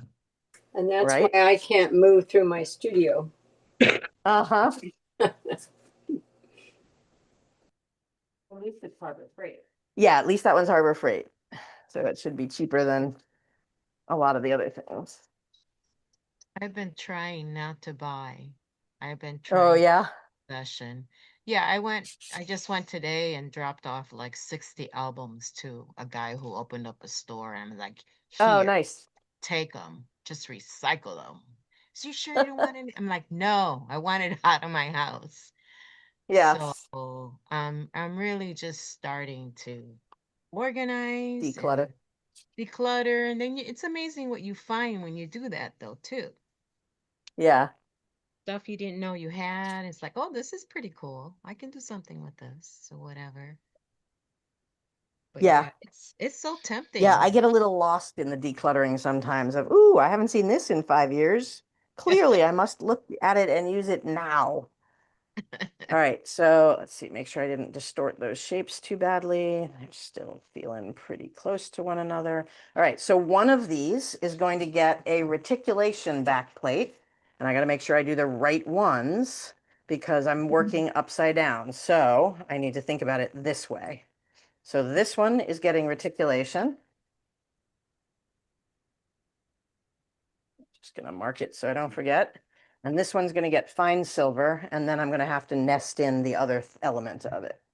And the reason we did fine silver is because I may want to do some kyambu on this before I finish it. So I'm going to stay consistent with what I have done in the past. So I don't need a huge chunk of it. Looks like that'll do the trick.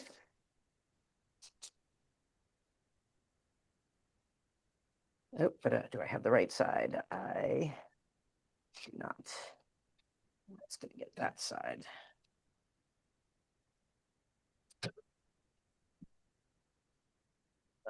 Time.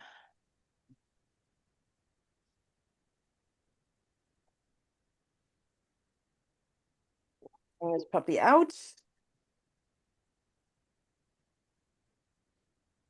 going to be on that one. And then I have my reticulation silver laid out. And that color that I flattened.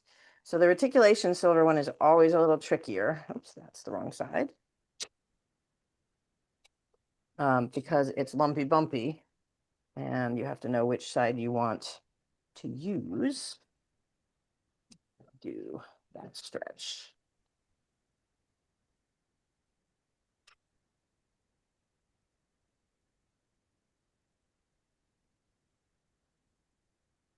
But you also sometimes have to do a little filing and filling to get it to lay flat enough.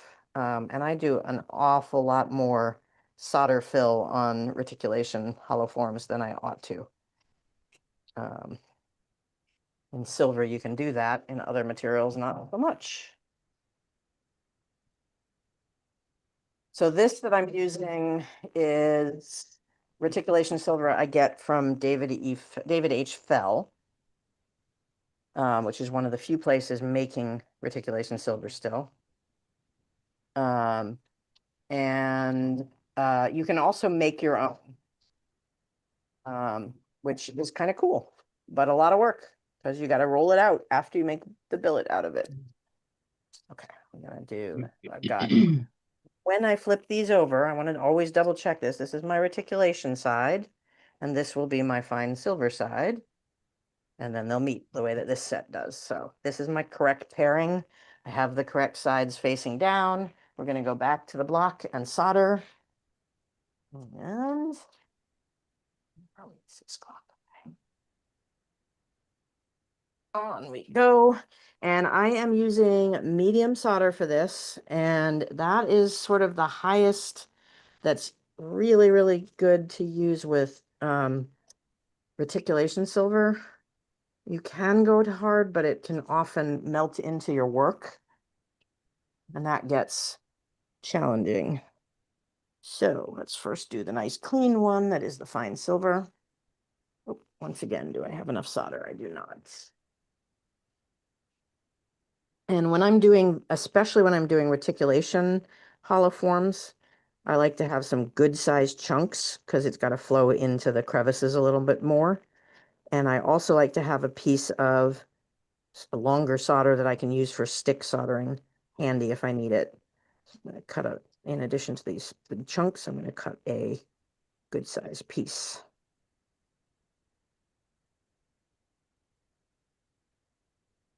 Okay, where's my medium?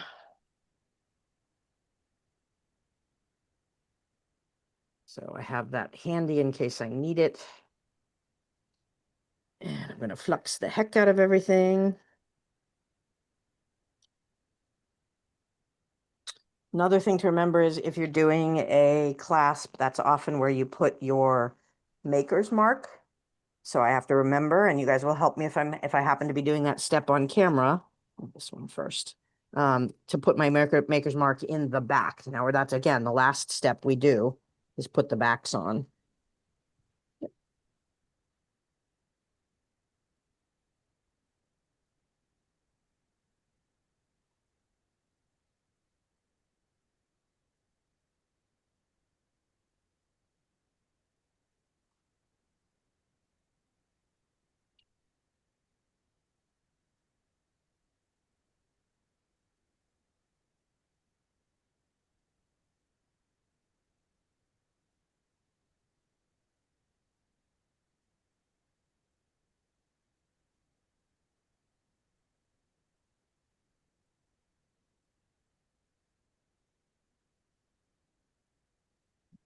Okay, come on down.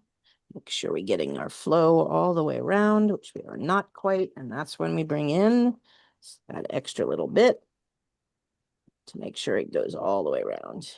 I don't worry about being super neat in the inside of a hollow form. I mean, you don't want enough solder that it gets in the way of the mechanism, but we're going for get in quick and get it to flow, which it's doing everywhere but one little spot on this corner. There we go. Come on through. No, get into the corner.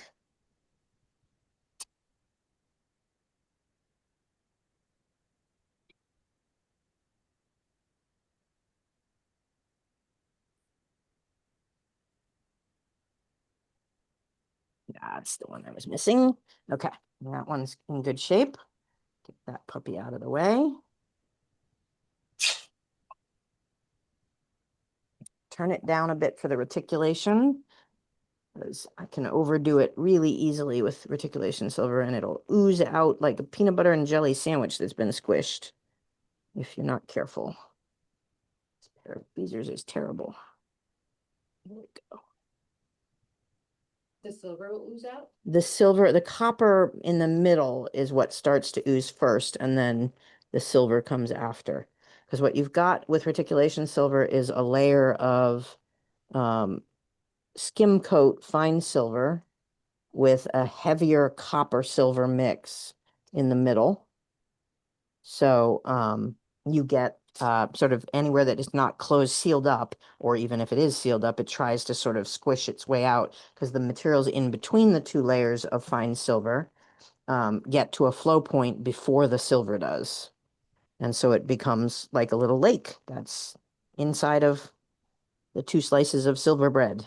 That was a terrible metaphor, but you get the idea.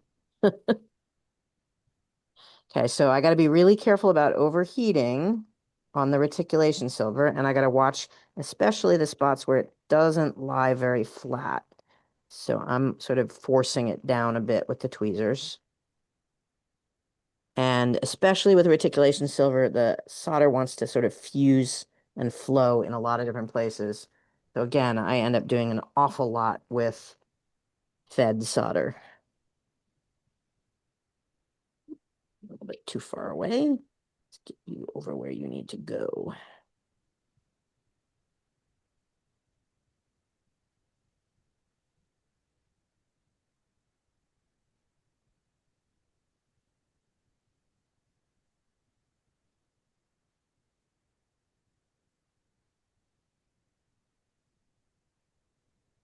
And sometimes I have to do this in 2 passes because it gets grubby pretty quickly. And so I need to go and hammer it a little bit to get it more flush after I've got the base down where it's starting to engage with the solder. I try to get as much as I can on the first pass because it gets really hot and grubby. I think we have reached a point of diminishing returns. Oh, a little bit more there. Come on. Solder flow. Yeah, we're going to stop there. I'm going to quench it. I'm going to pickle it because this is now really, really blackened. And then I'm going to hammer it a little bit flush to its piece, and we'll go back in with a second pass of solder. So with reticulation silver, especially if I've gotten it that hot, I'm going to wait a little longer than I would normally before I go into quench. So instead of like a 10 count, I might do a 15 or 20 count because it's a lot more brittle than the regular, especially fine silver. But I don't want that hard solder, that hard quench. Okay, so these are going into the pickle. Any questions so far? No, but I have a comment. Nothing? Can you hear it? Sure. Yeah. That both Betsy and I live close to David Bell. And Oh, danger. Yeah. they just are so hard. They're harder than Stuller to get an account for. Yes. Yeah. Yeah. So, Especially because they don't apparently do much of it electronically. You have to do it all by paper goods. so you have to buy a lot of it and then sell it to us. Oh, not happening. Not happening, especially California tax laws. Oh, Yeah, yeah. I have an account there. I've Oh. got like 8 pounds of silver or something I have to get refined. And Yeah. And I will say that if you're doing refining, it's worth it to do some separation before you do, because they give you different rates for the clean oh yeah. silver and No, I the always have solder it silver. separated when I go down there. Yeah. Good. But yeah, they're really nice. I agree with you that it's a pain in the butt to get an account. I haven't gotten a Stuller account as a result of how hard they made it. I gather it's a little easier than it was when I first tried, but That's so hard. they get really particular about your paperwork and all that sort of thing. Um, it's yeah, it's crazy. They when I was trying originally, they wouldn't take you unless you had a storefront. And they got a little bit smarter about that. Sorry, I'm just trying to move things so I can see you guys if you've But got chats. they'll take you as a student because I just got Oh, I just that's got an nice. account. Well, it's been about a year, and I told them I was Yeah. taking classes with so and so, with so and so, and all the they recommended on their list was from Stuller. So that's how I got in. That's I- great. Okay. I mean, For Stuller, I'll try that. they gave me an account and I'm using my my tax ID number for my acupuncture clinic. And Oh. And it says Rose Okay. City Acupuncture on the email, and they're like, no problem. They sent it to me. Wow. Okay. So they've gotten more lax about it then. Yeah, Yeah. Remember, you're being recorded, Rose, Sharon, rather. I don't think they care Just as long as you have a resale number, because then a they resale figure number. Yeah. So it's you're responsible for the tax. you and the county assessor to deal with that. Yeah. Yeah. Well, and I don't, But there's no sales tax in Oregon. right. But if you're resell, these guys were asking me to resell them Yeah. the metal from David Fell. So David Fell is one of the few places nowadays that actually makes bimetal. That's the problem. So you gotta go through them or buy from somebody who's bought from them. But with David H. Fell, it just took a long time, and you needed to put down references of other stores that you shop with.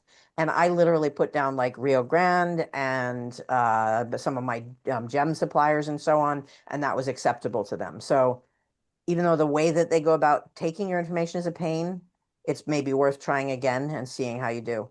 But they have great returns on their refining. So I too put, I think it was 10 pounds of silver scrap in and got back a piece of bimetal gold sheet for my efforts. It was a lot of material weight wise to exchange. Okay, let me see if those are done. Any other questions or comments while we're getting these out of the pickle? I was just gonna make a comment on Stellar that, for my account, they don't let you buy diamonds and, the really valuables. Ah, that Mm. makes sense. Yes. Yeah. Yeah, when I had that account with them, I just have to update it and haven't. They wouldn't let me, yeah, I could only buy supplies. I don't know that you're on mic. Oh, I could only buy supplies. Oh, not the diamonds. Yeah. Yeah. Right. Oh, you've dropped your Stellar account, huh? No, they need me to update it. Got it. But I really want to. Gotcha. Okay, so we did more than I thought on the reticulation one. So we got a solid solder all the way around on this puppy. And the reticulation one, man, I got everywhere but one stretch of one side. So the curve. So I'm just gonna take my mallet and do a little encouraging downward of the area that didn't get soldered. And I do try to mark it so that I can see it. Yeah, the other thing is that I'm hearing a lot of complaints that Stellar's quality of findings has gone down, or their at least their checks of their quality control has gone down. I don't know whether the actual end product. I guess it must be if people are complaining about the results, which is a bummer because they have some really beautiful findings. All right, so am I on the right screen? Or you are seeing what I'm seeing?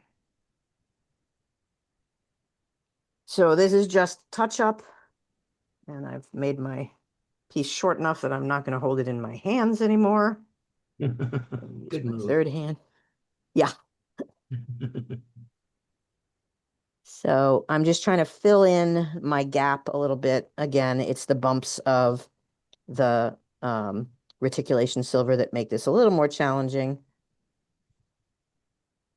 Getting it to flow again. Come on. Come on. Sometimes you have to work it from the outside, sometimes from the inside. Oh, there we go. Almost all of it. Come on, right into that spot. I can see one little gap left. All right, no more gap when I put that much solder in place. Up over there, all the way around. The thing you have to watch for when you're doing a block of the reticulation silver is that it starts to curl up at the edges because it's doing that melt.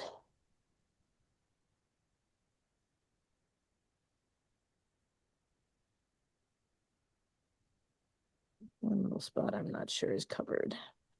All right, I think we're good on that one, but we'll find out whether it leaks or not in a moment. Again, reticulation silver, so I'm waiting a bit. This time I didn't get it quite so hot, so I'm not as worried, but we'll give it a little time. And I do love working with reticulation silver. I've seen some folks recently who do, I wish I could remember and had written down their name, who do just some amazing patterning in their reticulation. They've got spirals of the material. I've never had that level of control over my work, over my reticulation patterning.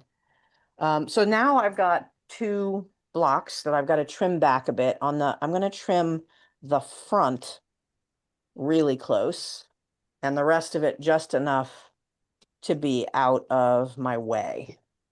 Because I don't want to super trim until I've done more soldering on these puppies.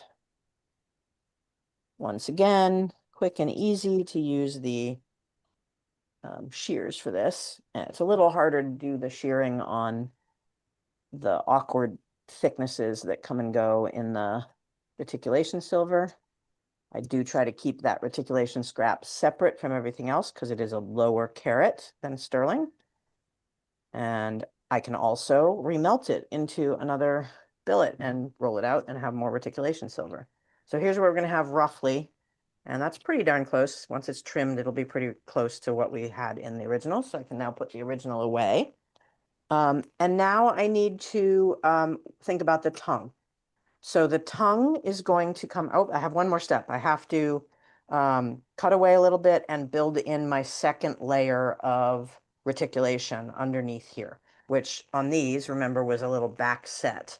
So I have to make a piece of reticulated material that I very carefully set aside and have managed to bury. Where did I put it? Time to do a little cleanup before we do the next step. I've got to take off, but thank Doo-doo-doo. you so much. Sure. See you more next time, and the video will go up so you can see whatever you miss. Awesome. And what do we Thank got you. for time? There's 6, oh, okay, we got time. So I'm cleaning up until I find that piece of very carefully set aside reticulation silver. Where did I set it aside? It was a small piece, just the right texture and shape for what I wanted. We're cleaning, we're giving up and cutting another piece. All right, so what I'm doing is trying to emulate the pattern that we have inset into the others. And it has been almost a year since we did these. But what I did for them was I created a rough shape in the form of the jagged inset that I wanted. And just sort of broadly shaped it to the expectation of that kind of triangular fit, except at the front line. Sure I'm getting a good cut because the front line is going to butt up against the top of the piece. So that edge I need to be pretty strict about.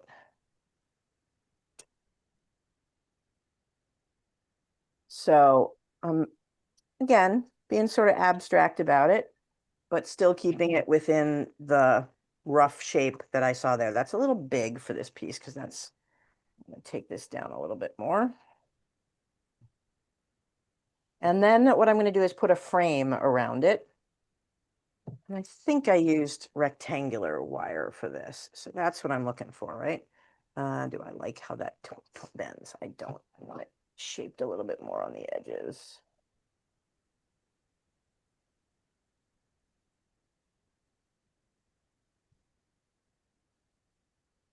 And my goal is to make something that I can rest inside here. This is going to get positioned here once I get it framed. And then I'm going to cut away. I'm actually going to start the cutaway before I put this in place so that I have something to cut to. And in this case, I was grinding down to it. So let me first frame this, which that is the bottom. And I know I have some rectangle wire that I was working with the other day, but do I have any scraps of it out? I do not. Nope, there it is.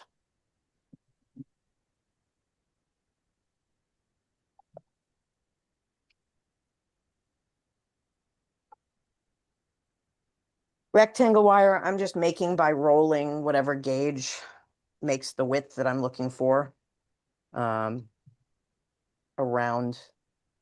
In this case, I think it was 13 gauge. So this, I'm just literally trying to create a bezel frame for the piece of silver that I've got.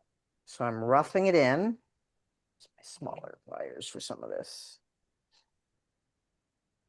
I'm roughing it into the shape, and I'm always going to work a little smaller than I need, and I'll stretch it because I want it to be a snug fit. But I am going to try and follow some of the curviness of the frame. So if it's got a bump in, I'm going to try to make the bump in a little bit at least. And then take a bend.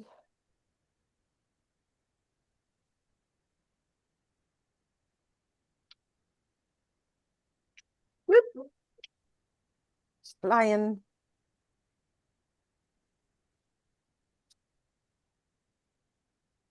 Dropsy mode tonight. Let's see. That's going to be a little shy.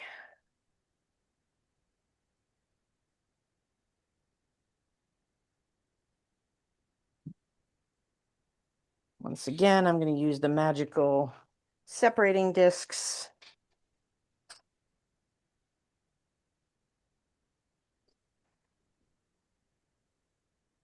Yeah, I think this is my tip of the year from somebody else.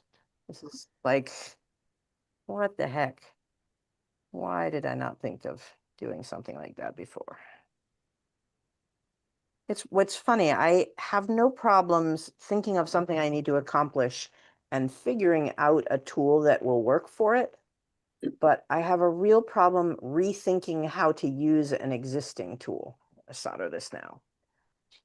And like I use the tool for what I was taught to use it for more than I should. I should be thinking, how can this do other things for me? So then what I saw, Rachel, was, and I think it was Lucy Walker, and that's how I went down that rabbit hole, is to Yeah. put two separating discs back to back. Mhm. And you can get both sides of your, I think she was doing a jump ring at the same time. Are you talking separating discs or sanding discs? No, I'm talking about, well, I guess they were sanding discs because, no, the Yes. separating discs, Because you only need one separating disc. not if you're Right. doing both Separating sides. discs. No, separating discs are sandy on both sides. Yeah. So are Sounds like yours flexible or hard, what you're working with? I don't remember. Never Well, you're mind. Because I do You're put using the two sanding discs. sanding discs. Yeah, it's These different. back to back, right?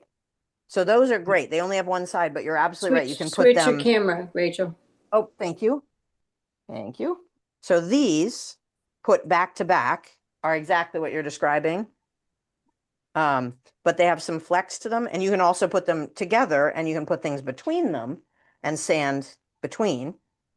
The separating discs are hard and have sanding material on both sides. So you only need one to get it. I just put two because I wanted a thicker cut when I was cutting through something. Yeah. So I think Lucy's probably, what you're thinking of from Lucy is probably two sanding discs back to back. Could be wrong. They're both valid things to do. But I couldn't get two square hold back to back. Then you were With- using sanding discs. You were using sanding discs. So the trick on that is, so separating discs, you use a screw mandrel, and you can Right. take that screw mandrel and use it instead. And you just need one that has the rubber gaskets, right? You have to screw them down pretty snugly, but switch from, yes, there's only enough depth for sanding discs on the square peg ones Yes. to be, Okay. yeah. So grab one of your fresh screw top mandrels, and they'll often have two, in fact, and you put the separating discs between the Ta-da! sanding discs, between sanding discs between the two washers and tighten them down. You have to really, really tighten them because they want to be slippery because of the square, Okay. right? So really super tight.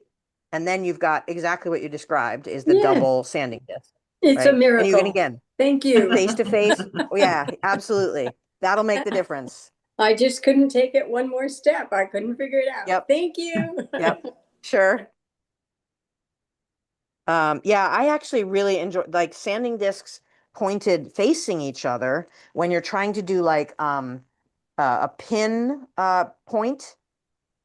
So if Mm. if you do the opposite of this and they're both together and then you just sort of sneak your wire in there and do the sand and you just rotate your wire in there, it gives such a smooth pin finish on the end of the pin point. Such genius. Or for tapering For tapering, for yeah, for wire or whatever you're trying to taper. So my next exercise on this, guys, is I'm trying to now get this snug fit, and that'll be a combination of like trimming off some corners to give them to make them follow the curve. I might do a little filing. I'm doing a little reshaping of the frame. I should probably flatten the frame. That'll help too.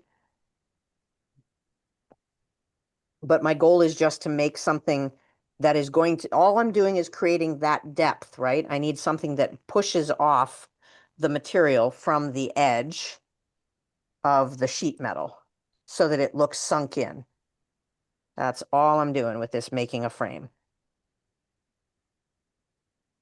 Is that part of the clasp too? This is going to be built into the clasp, but I have to make it high enough that it doesn't interfere with the tongue. And the question you ask about that, even though you haven't actually asked it, but it's kind of in the direction of it. So one of the reasons I drew this out was I wanted to really think about order of operations and directionality, right? So I've got the interference in this side's hollow form of having that extra layer in there. So it would interfere with the box clasp popping up into the hollow form, because a box clasp works by push down, pop back up, right? This is all going to be, there's my red pen. There we go. The secret of how a box clasp works is it's behind a wall through a little tunnel that we make, right? And it has to pop up inside of this wall. If I have my little object on that side, it's going to go thunk and not have anything to clink up past, right? So my tongue has to be held by the one that has interference. My garage that we're driving the tongue into is on the side that doesn't have anything in the way.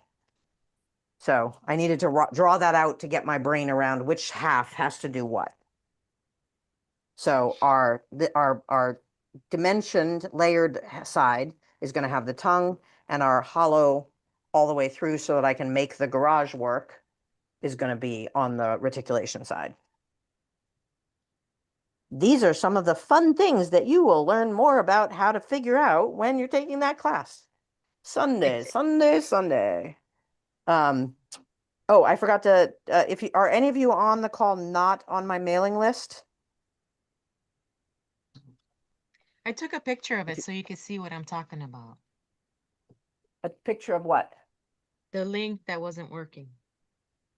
Oh, yes, thank you. You can send me that and I'll send out a note if it's on the main thing. But the clasps class will cover about like what step goes which way in this. But if you're not on my mailing list, I am going to actually, if anybody is on my mailing list and can do this for me, the code that I put in the super special 15% off code, anybody who's taking the workshop, who's here in person, can use that code as well. If somebody would be kind enough to paste it in chat. I don't want to say it out loud because I don't want it posted on the web in general, but if someone would grab that code and put it in. It is case sensitive.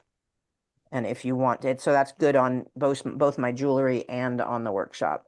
What I got, I'm missing a little bit of a bend in, which we're going to use that pivoting technique again, except this time I'm going to do it with a hollow form so that I have a curve to sort of work against. So again, it's just that kind of torquing in of the pliers.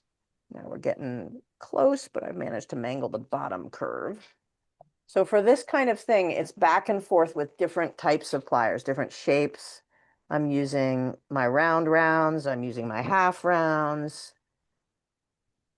You're trying to set that into I'm it? trying to set this inside of the wire frame, yeah, so that it has a setback from the larger piece of metal.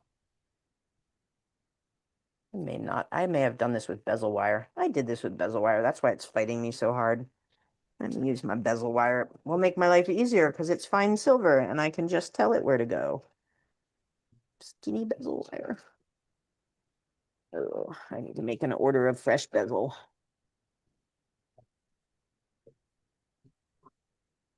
So just like I would bezel anything else in this case, I'm just shaping it around the piece. Yeah, I must have cut down my bezel wire considerably, or I used it all up when I was working the other pieces.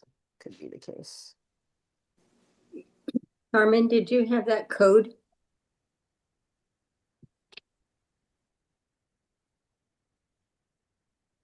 If not, I'll post it before we hang up if someone reminds me. Let me look at the email.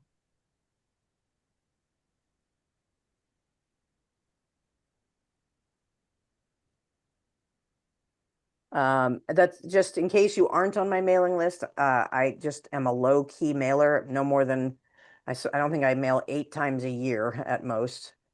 And it often has free tickets to shows that I'm doing. Once in a while, it has a sale.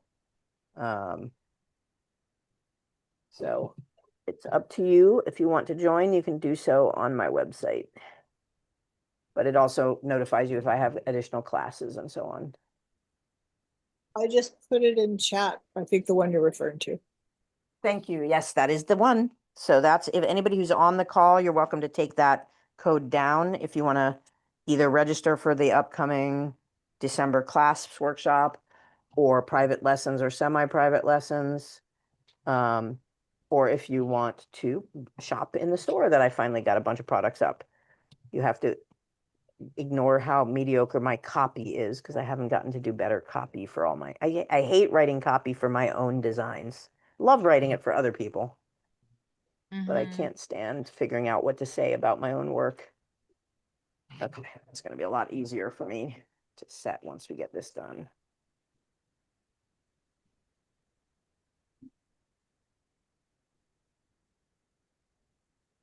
Are you using the same thickness, the 20 gauge, for the actual class connection that you were just showing us earlier, where it hides inside? These, so the walls are 20 gauge of sterling. This for this little frame piece, because all it's doing is supporting it. No, I'm Mhm. just using, I don't even know what gauge bezel wire it is, whatever my shortest bezel wire was. It looks like it is 24 gauge bezel wire, maybe. Mm. And that's just enough to get it framed in.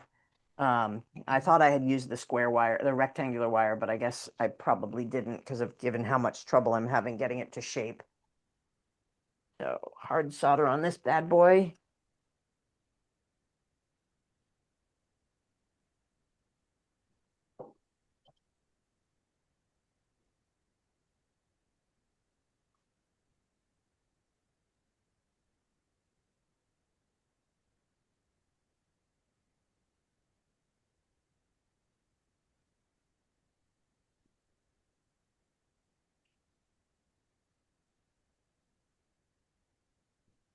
Everything old is new again. I think I was doing these in like session 4 or 5 for the larger project.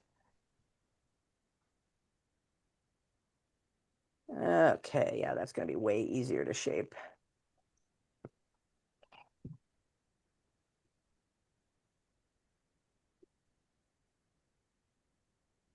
Why, it's almost like that was what I was supposed to be using.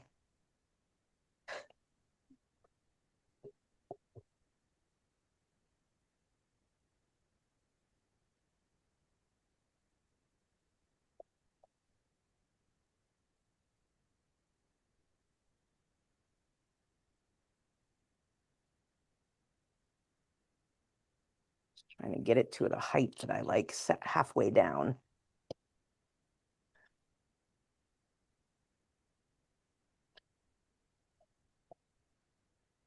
We're not seeing you. Oh, I'm sorry. I was working at my other bench. Thank you for that reminder. All right, Mm-hmm. so I'm fitting this in, trying to make sure it's snugged up and that it's at a height that makes me happy. which it is in the back, but not in the front. So I'm going to do a little tappy tappy.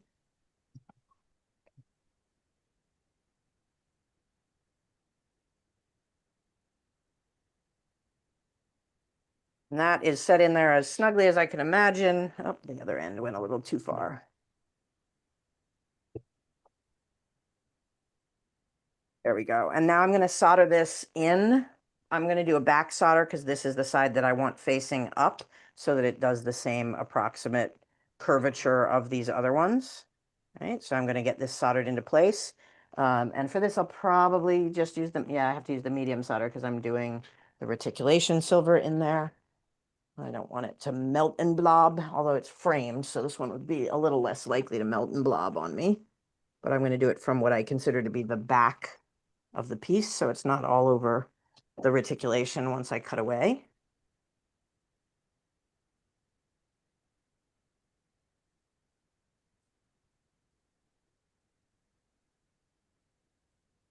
And I want to be moderately handed on this, not super heavy handed, but enough that it stays, because it's mostly going to be tucked away inside of the piece.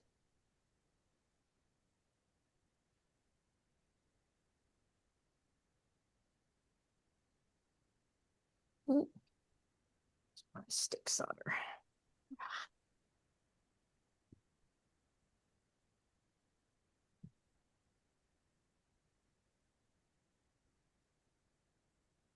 There we go. And up to the top a little bit more.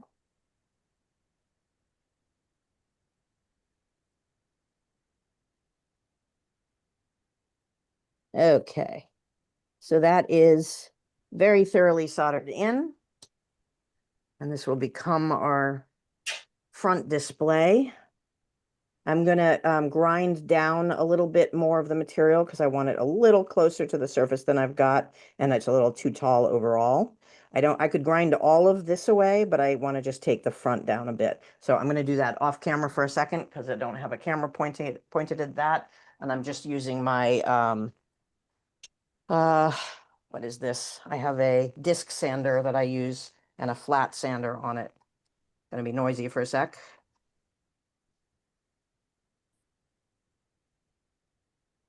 Jewel tool.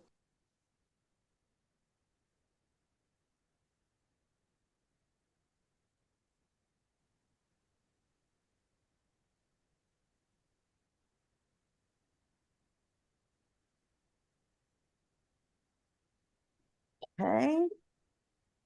Does that noise come through or does Zoom muffle most of the grinder noise? No It's noise. muffled. Is it? Okay. All right. So let me see if that's short enough. That is not going to be short enough. I need to take it down. So what I'm looking at is I need to have enough room that I can make the holding portion of the tongue come through above this a little bit. It's going to hide below it. So I need to take a little bit more material than I did off. I'll be right back.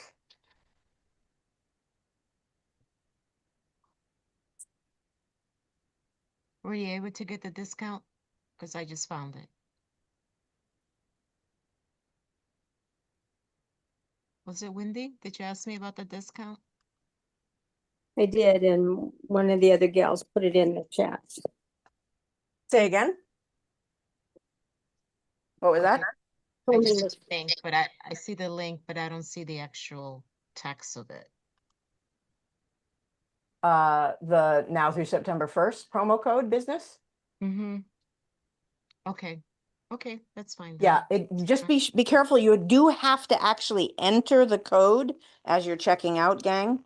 I had somebody not actually realize that it wasn't just a click to use. Okay, so now I've got my piece that will be showing through once I cut this open. So I need to actually do that cut open so that I know where to start. So basically I'm going to be measuring I'm going to be marking the positions that I know this is going to be in between and just giving myself a little air pocket for one, because I'm going to be doing a hollow gap otherwise, but also giving me a way to get into the material and cut away some of it. So I'm just going to take away that much and then I'll trim it later on, which a little bit rough. There we go.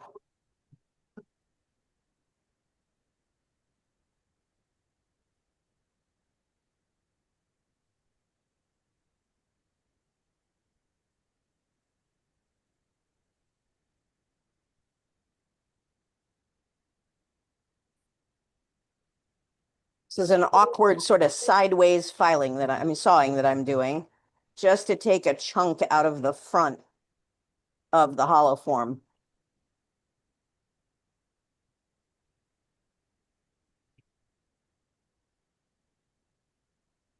I could also put my saw blade in sideways, which I find really awkward, and I invariably forget I've done it and twist the blade.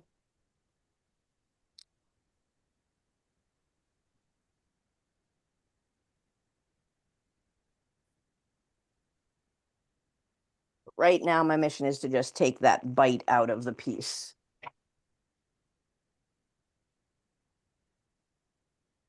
Yeah, I didn't meet in the middle enough. Let me go a little deeper.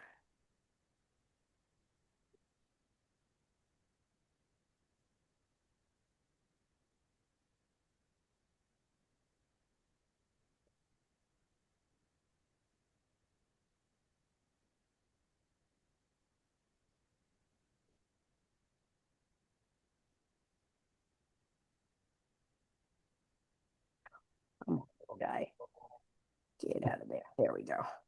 So I've now got a little bit of a chunk and a hole. I could have drilled through and as well, but I was really wanting to get that front section sort of notched so that I would see where I'm going to be cutting. I'm going to just do a little cutaway from there.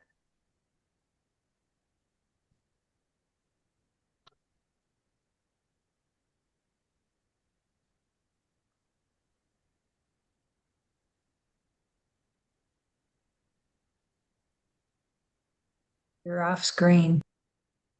Pardon? Oh, let me zoom back out a bit. There we go.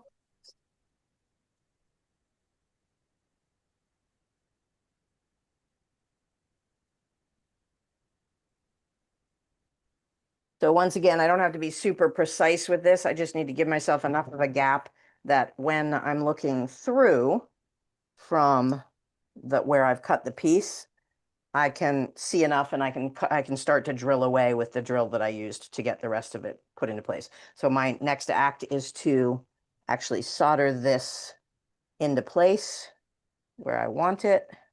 I'm gonna mark that so I don't keep slip sliding around.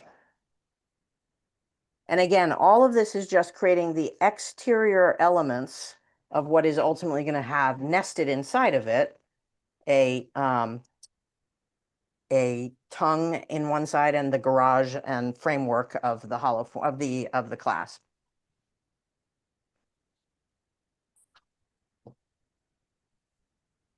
So this is going to be a medium again, and my goal is simply to get the textural element that's hidden back behind soldered into its position for later detailing and opening up the front. I need more of my medium solder because I went through it.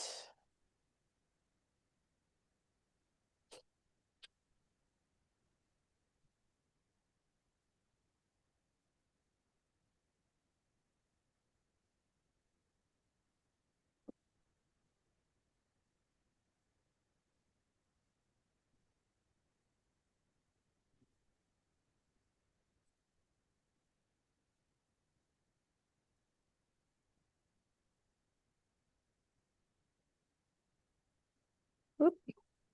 The round that shouldn't move. Get that back in place.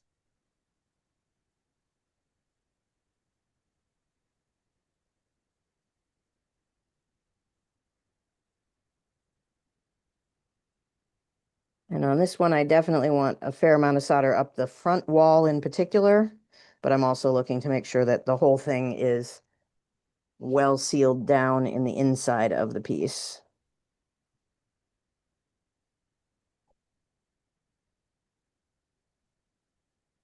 Okay, there goes the front. We're starting to go with the side. Gonna need to do a little fill.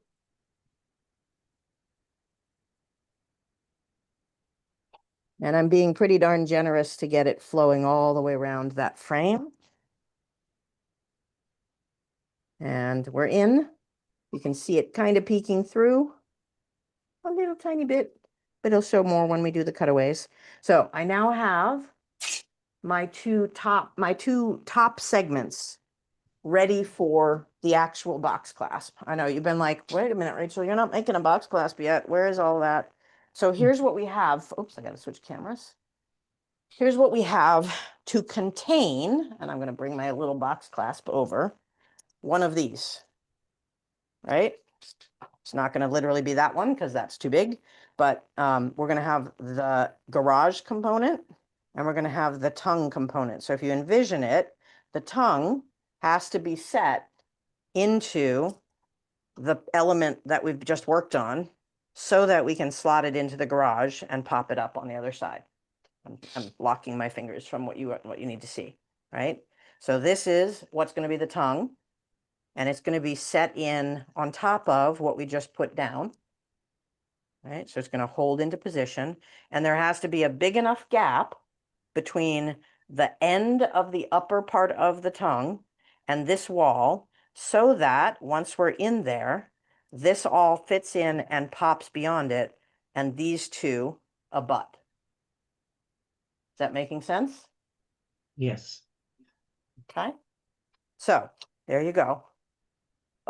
Oh, is that Wendy saying goodbye? No, Carmen saying goodbye. All right, Carmen, safe travels if you're still on. All right, so that's what we're aiming for on our framework. My next step, which we will get to, and then we'll call it a night for this, is I need to make the tongue so that, because this is the joy of working upside down on a box clasp. I make the tongue and then I build the garage that it fits in, right?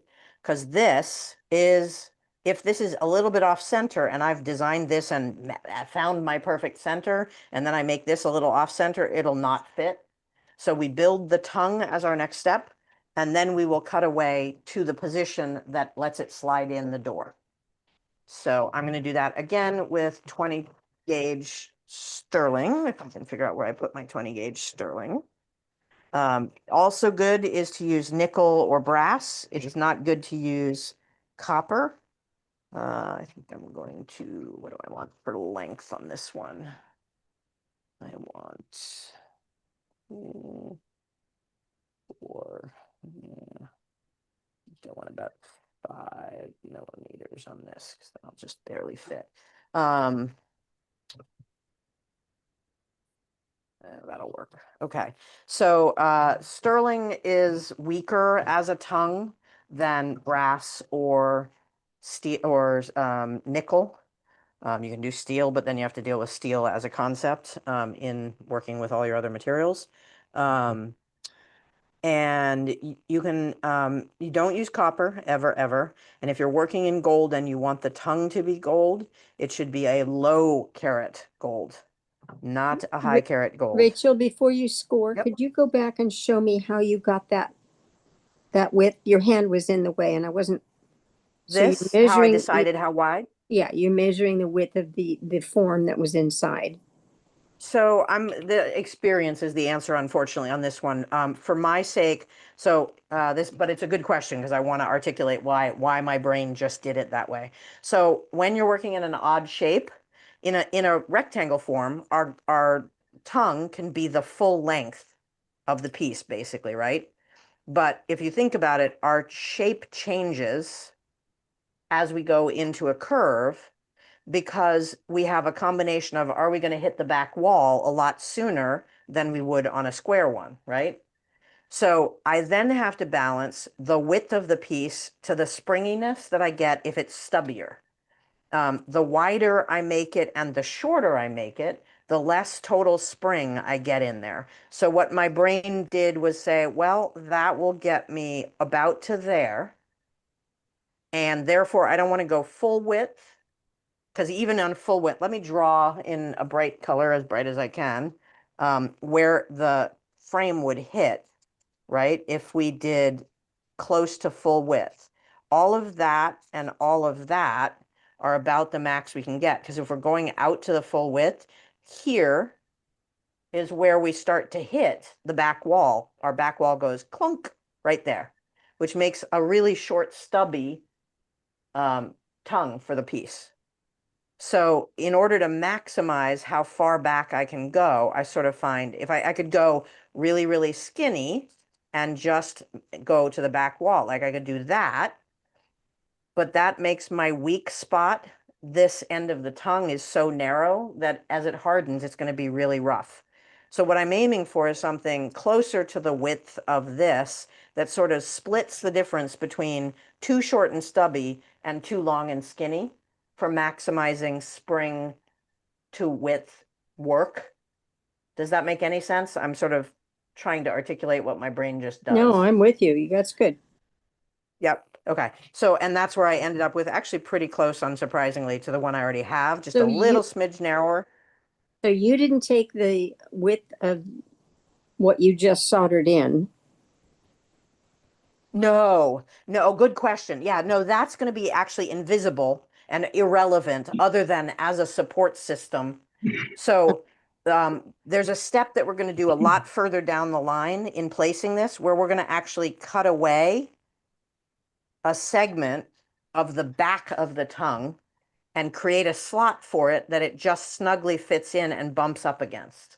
Because that's going to give us the line, the delineation line that we need between these two. Actually, I may have one back-walled clasp, so that'll help you guys visualize this. Hang on a sec. Let me see if I have that. Yes, I do.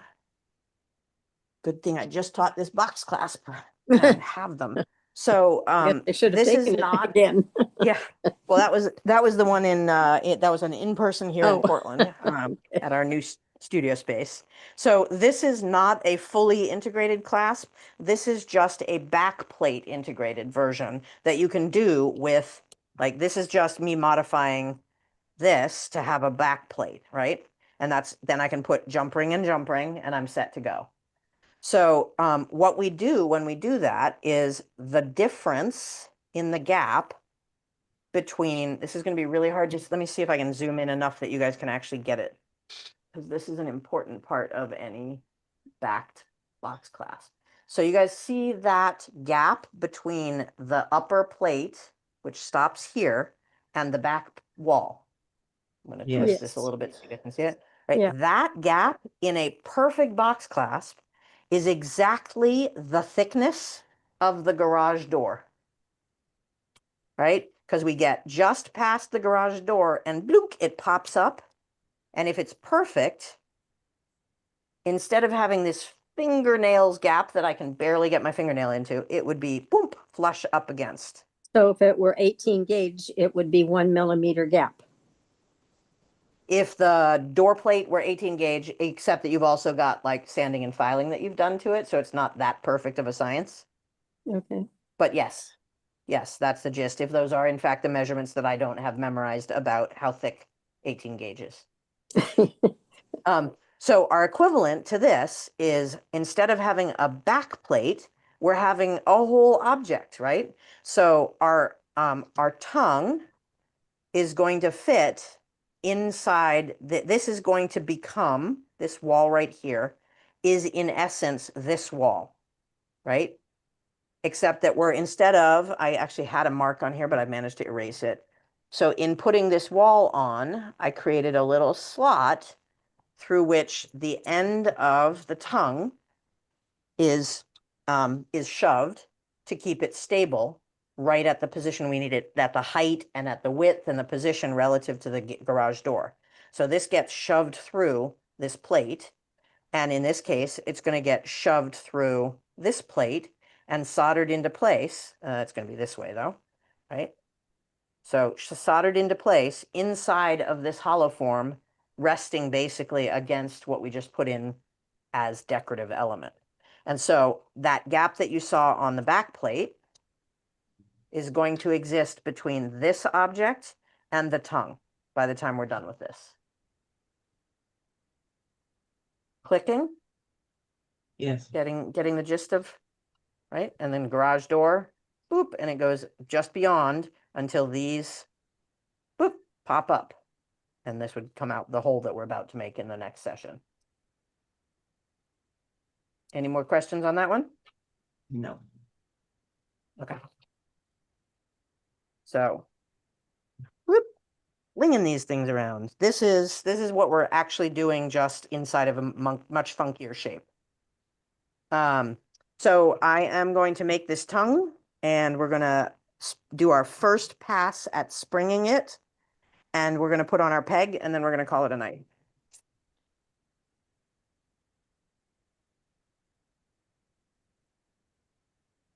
So this is a fold that we do without any pre-creasing. We don't put any scoring in it. We just are literally folding it, which means we want to make sure that we're starting with a relatively square piece, which we are.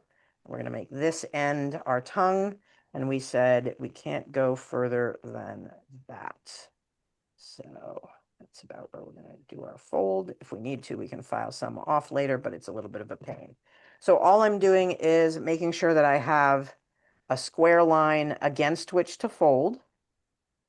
Make sure that my mark is actually nice and clean.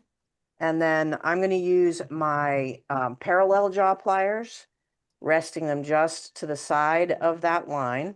And with parallel jaw pliers, oops, I'm zoomed in too close for you guys to see this, so let me give you a little more room. With parallel jaw pliers, the act of folding is one of pushing the metal to the pliers, not twisting and torquing the pliers. All right, so we're just doing that. And then I'm going to do a little flattening.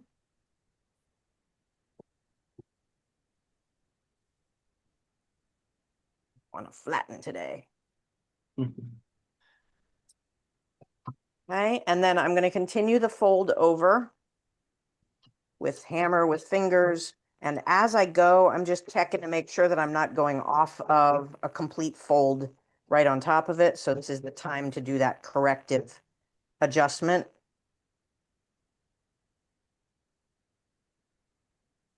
And I'm getting it all the way folded over so that all you've got is the little bloop at the end. Let me zoom in so you can see the bloop, because that's not really showing here. Right, so the little bloop, because we don't have a crease and we don't want a crease, is the key to where we're going to unfold. And we're going to then pop this back up, and I have a crappy steel butter knife that I've blunted the edges on. Oh, those need reblunting though. They're pretty sharp right now.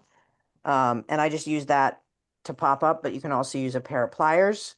So we're just going to do the first pass of popping up part way to sort of the same angle, maybe a little steeper, because we need to have it pulled apart before we solder anything to it. I'm going to do some quick cleanup on this because I want my edges that are going to be harder to get to cleaned up nicely. Too much stuff.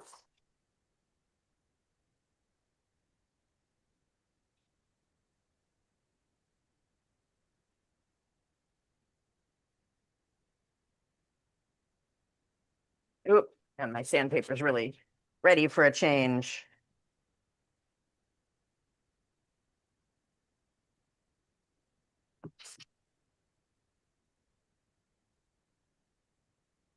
Just making sure I've got a nice flush edge. And then the other thing that I tend to do before putting on my prong push is I tend to blunt and clean up the ends of the upper level. Where's my good file hiding? There we go. So I do a little bit of cleanup along here, making sure it gets squared up.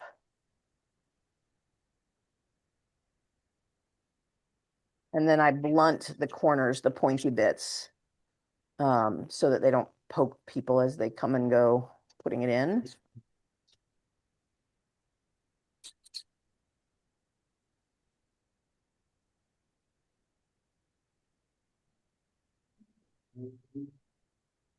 Okay, and then I'm going to take a stub of fairly heavy gauge tubing, or it could be heavy gauge wire. There's a lot of different ways to finish a peg, But in this case, I am going to just grab some, do I have any 16 gauge? Where's my heavy gauge? Do 18 gauge. 16 gauge feel about right. 16 gauge is too thin.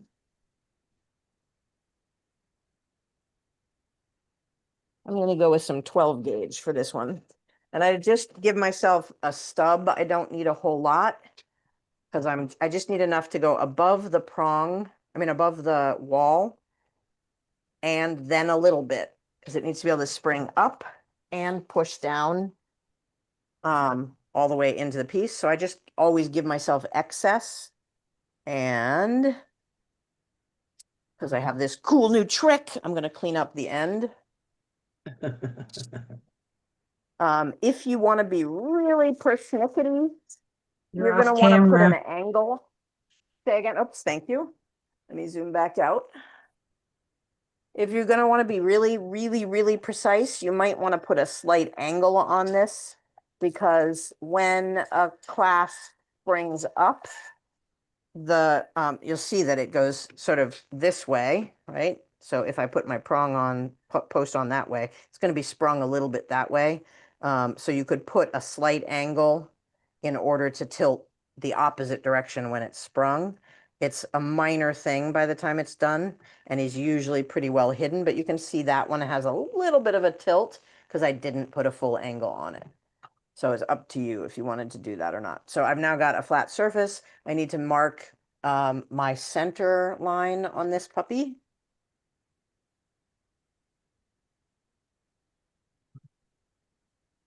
And I want to put my post right at the back. Oops, with the good line. So I'm going to do right at the back here, but I need it to be centered. So what am I at for measurement here? Hate it when it's between millimeters. 11, so And by 5 the and back, you change. mean the distance of the wall? No, I mean the back of the ski slope. So see right back here. I don't want it hanging out here. It's Okay, the farthest point of the fulcrum that we can have. Let's see. I need to put my score.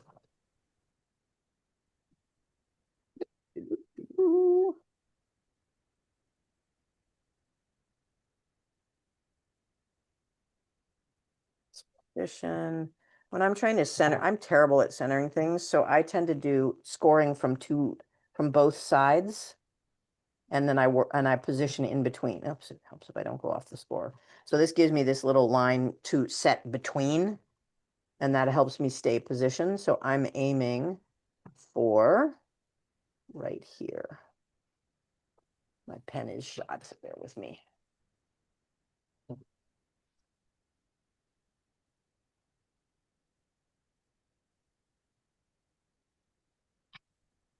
That black dot, which you guys can't see because it's too far away.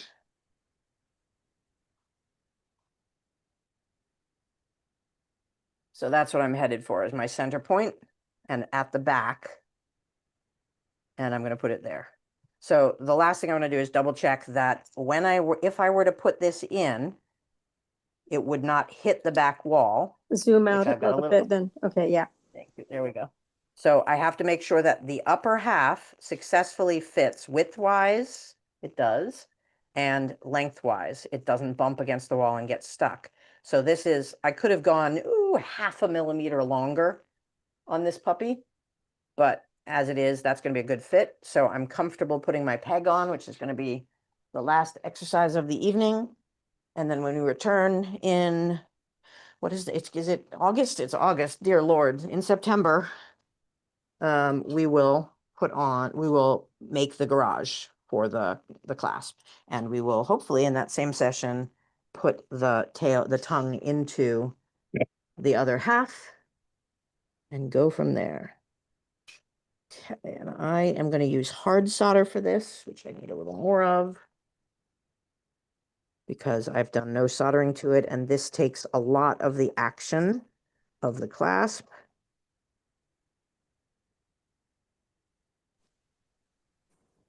So is that soldering going to reduce the spring of the tongue? Yeah, Yeah, we haven't actually sprung it. We've just lifted it so far. I'm going to show you the spring in just a second. It helps if I actually put the solder on the spot. No, on the spot.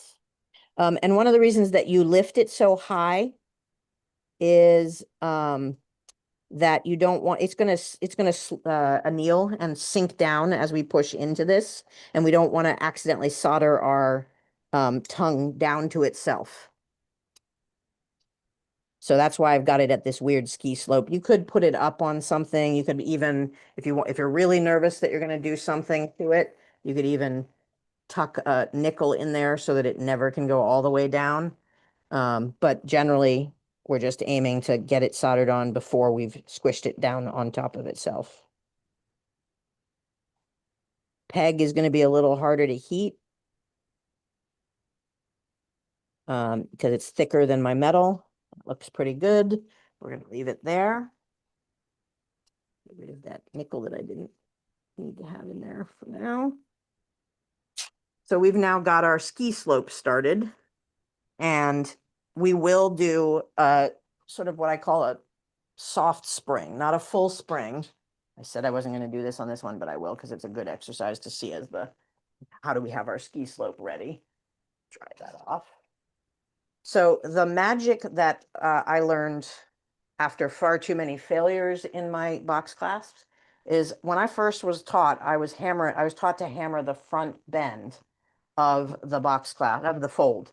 We do not hammer that. We hammer a line just beyond that bump. Okay. So I'm looking for my flat peen hammer. And I'm going to be hammering, get my peg out of the way. I'm going to be hammering a line, straight line, just beyond the ski slope bump, right? So what I get is this up at the side.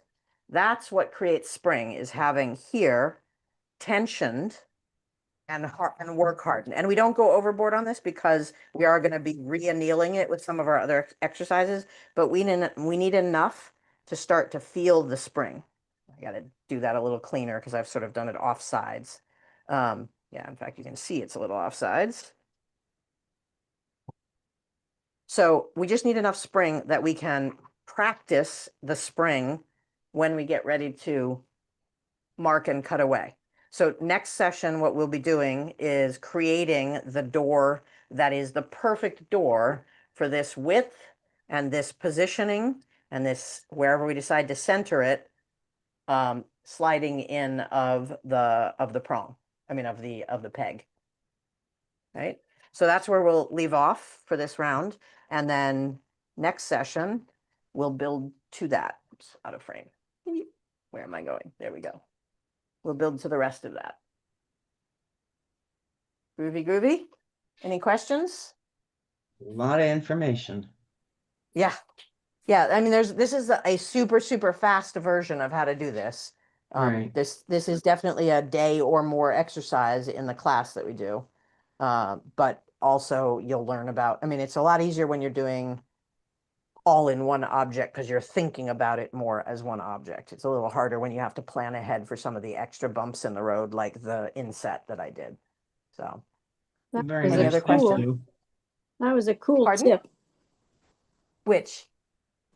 the hammering a millimeter away Ahead? from that fold. Yeah, the reason for that is that our weak spot, the lousy, these are the most repaired clasps in the jewelry world because they snap here, right? They snap Yeah. at the fold over. And Right. that fold over is getting work hardened with every spring we do. So if Yeah. we can put the tension a little ahead of it, where it's got more support and less likelihood of breakage, if we're hammering the front, we're thinning everything and we're making it more likely to break, right? So Yeah. that little position, sweet spot. Great. Cool. Anybody else questions? Yeah. Thank you for Okay. this. This was great.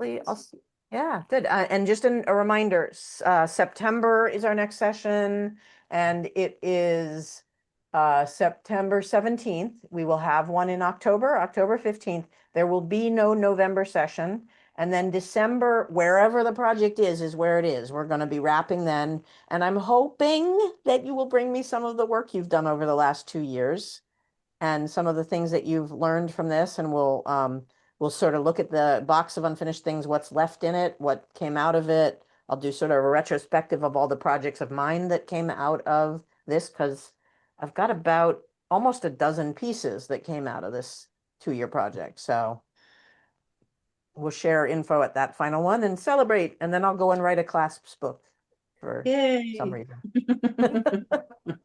And boo, we'll see you every month. I will need to concentrate for a good long stretch on that. And then I Oh, may okay. some equivalent. Yeah. Oh, if you insist on being so selfish with your time. No, I know 4 years, I really should have squeezed it out to 5 for you guys, but 4 years I of Wednesday and don't think videos it's was not enough. appreciated. Please, No, don't think it's not I've had appreciated. such a good time with these. It's taught me so much as an artist too, as an artist and as a teacher. I've had students who've come back to take workshops with me since I started doing all of the online stuff.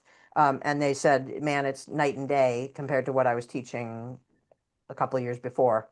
So, I mean, not that they were objecting to how I was teaching before. It's just, it's really helped me hone how to articulate things to you all and the things that I miss talking about that I really should. And man, the biggest win on this project for me has been realizing just how much I need to share what's going through my brain for design. Previously, I'd been really sharing the technical elements of it, but you guys have opened me up to how much more useful it can be to students to actually give the thought process out loud.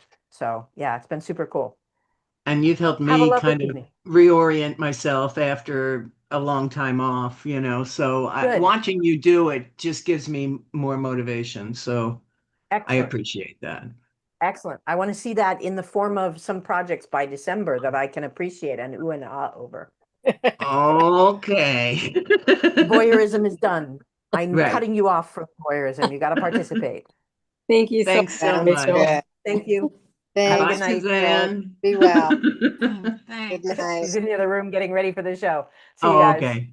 All right. Bye.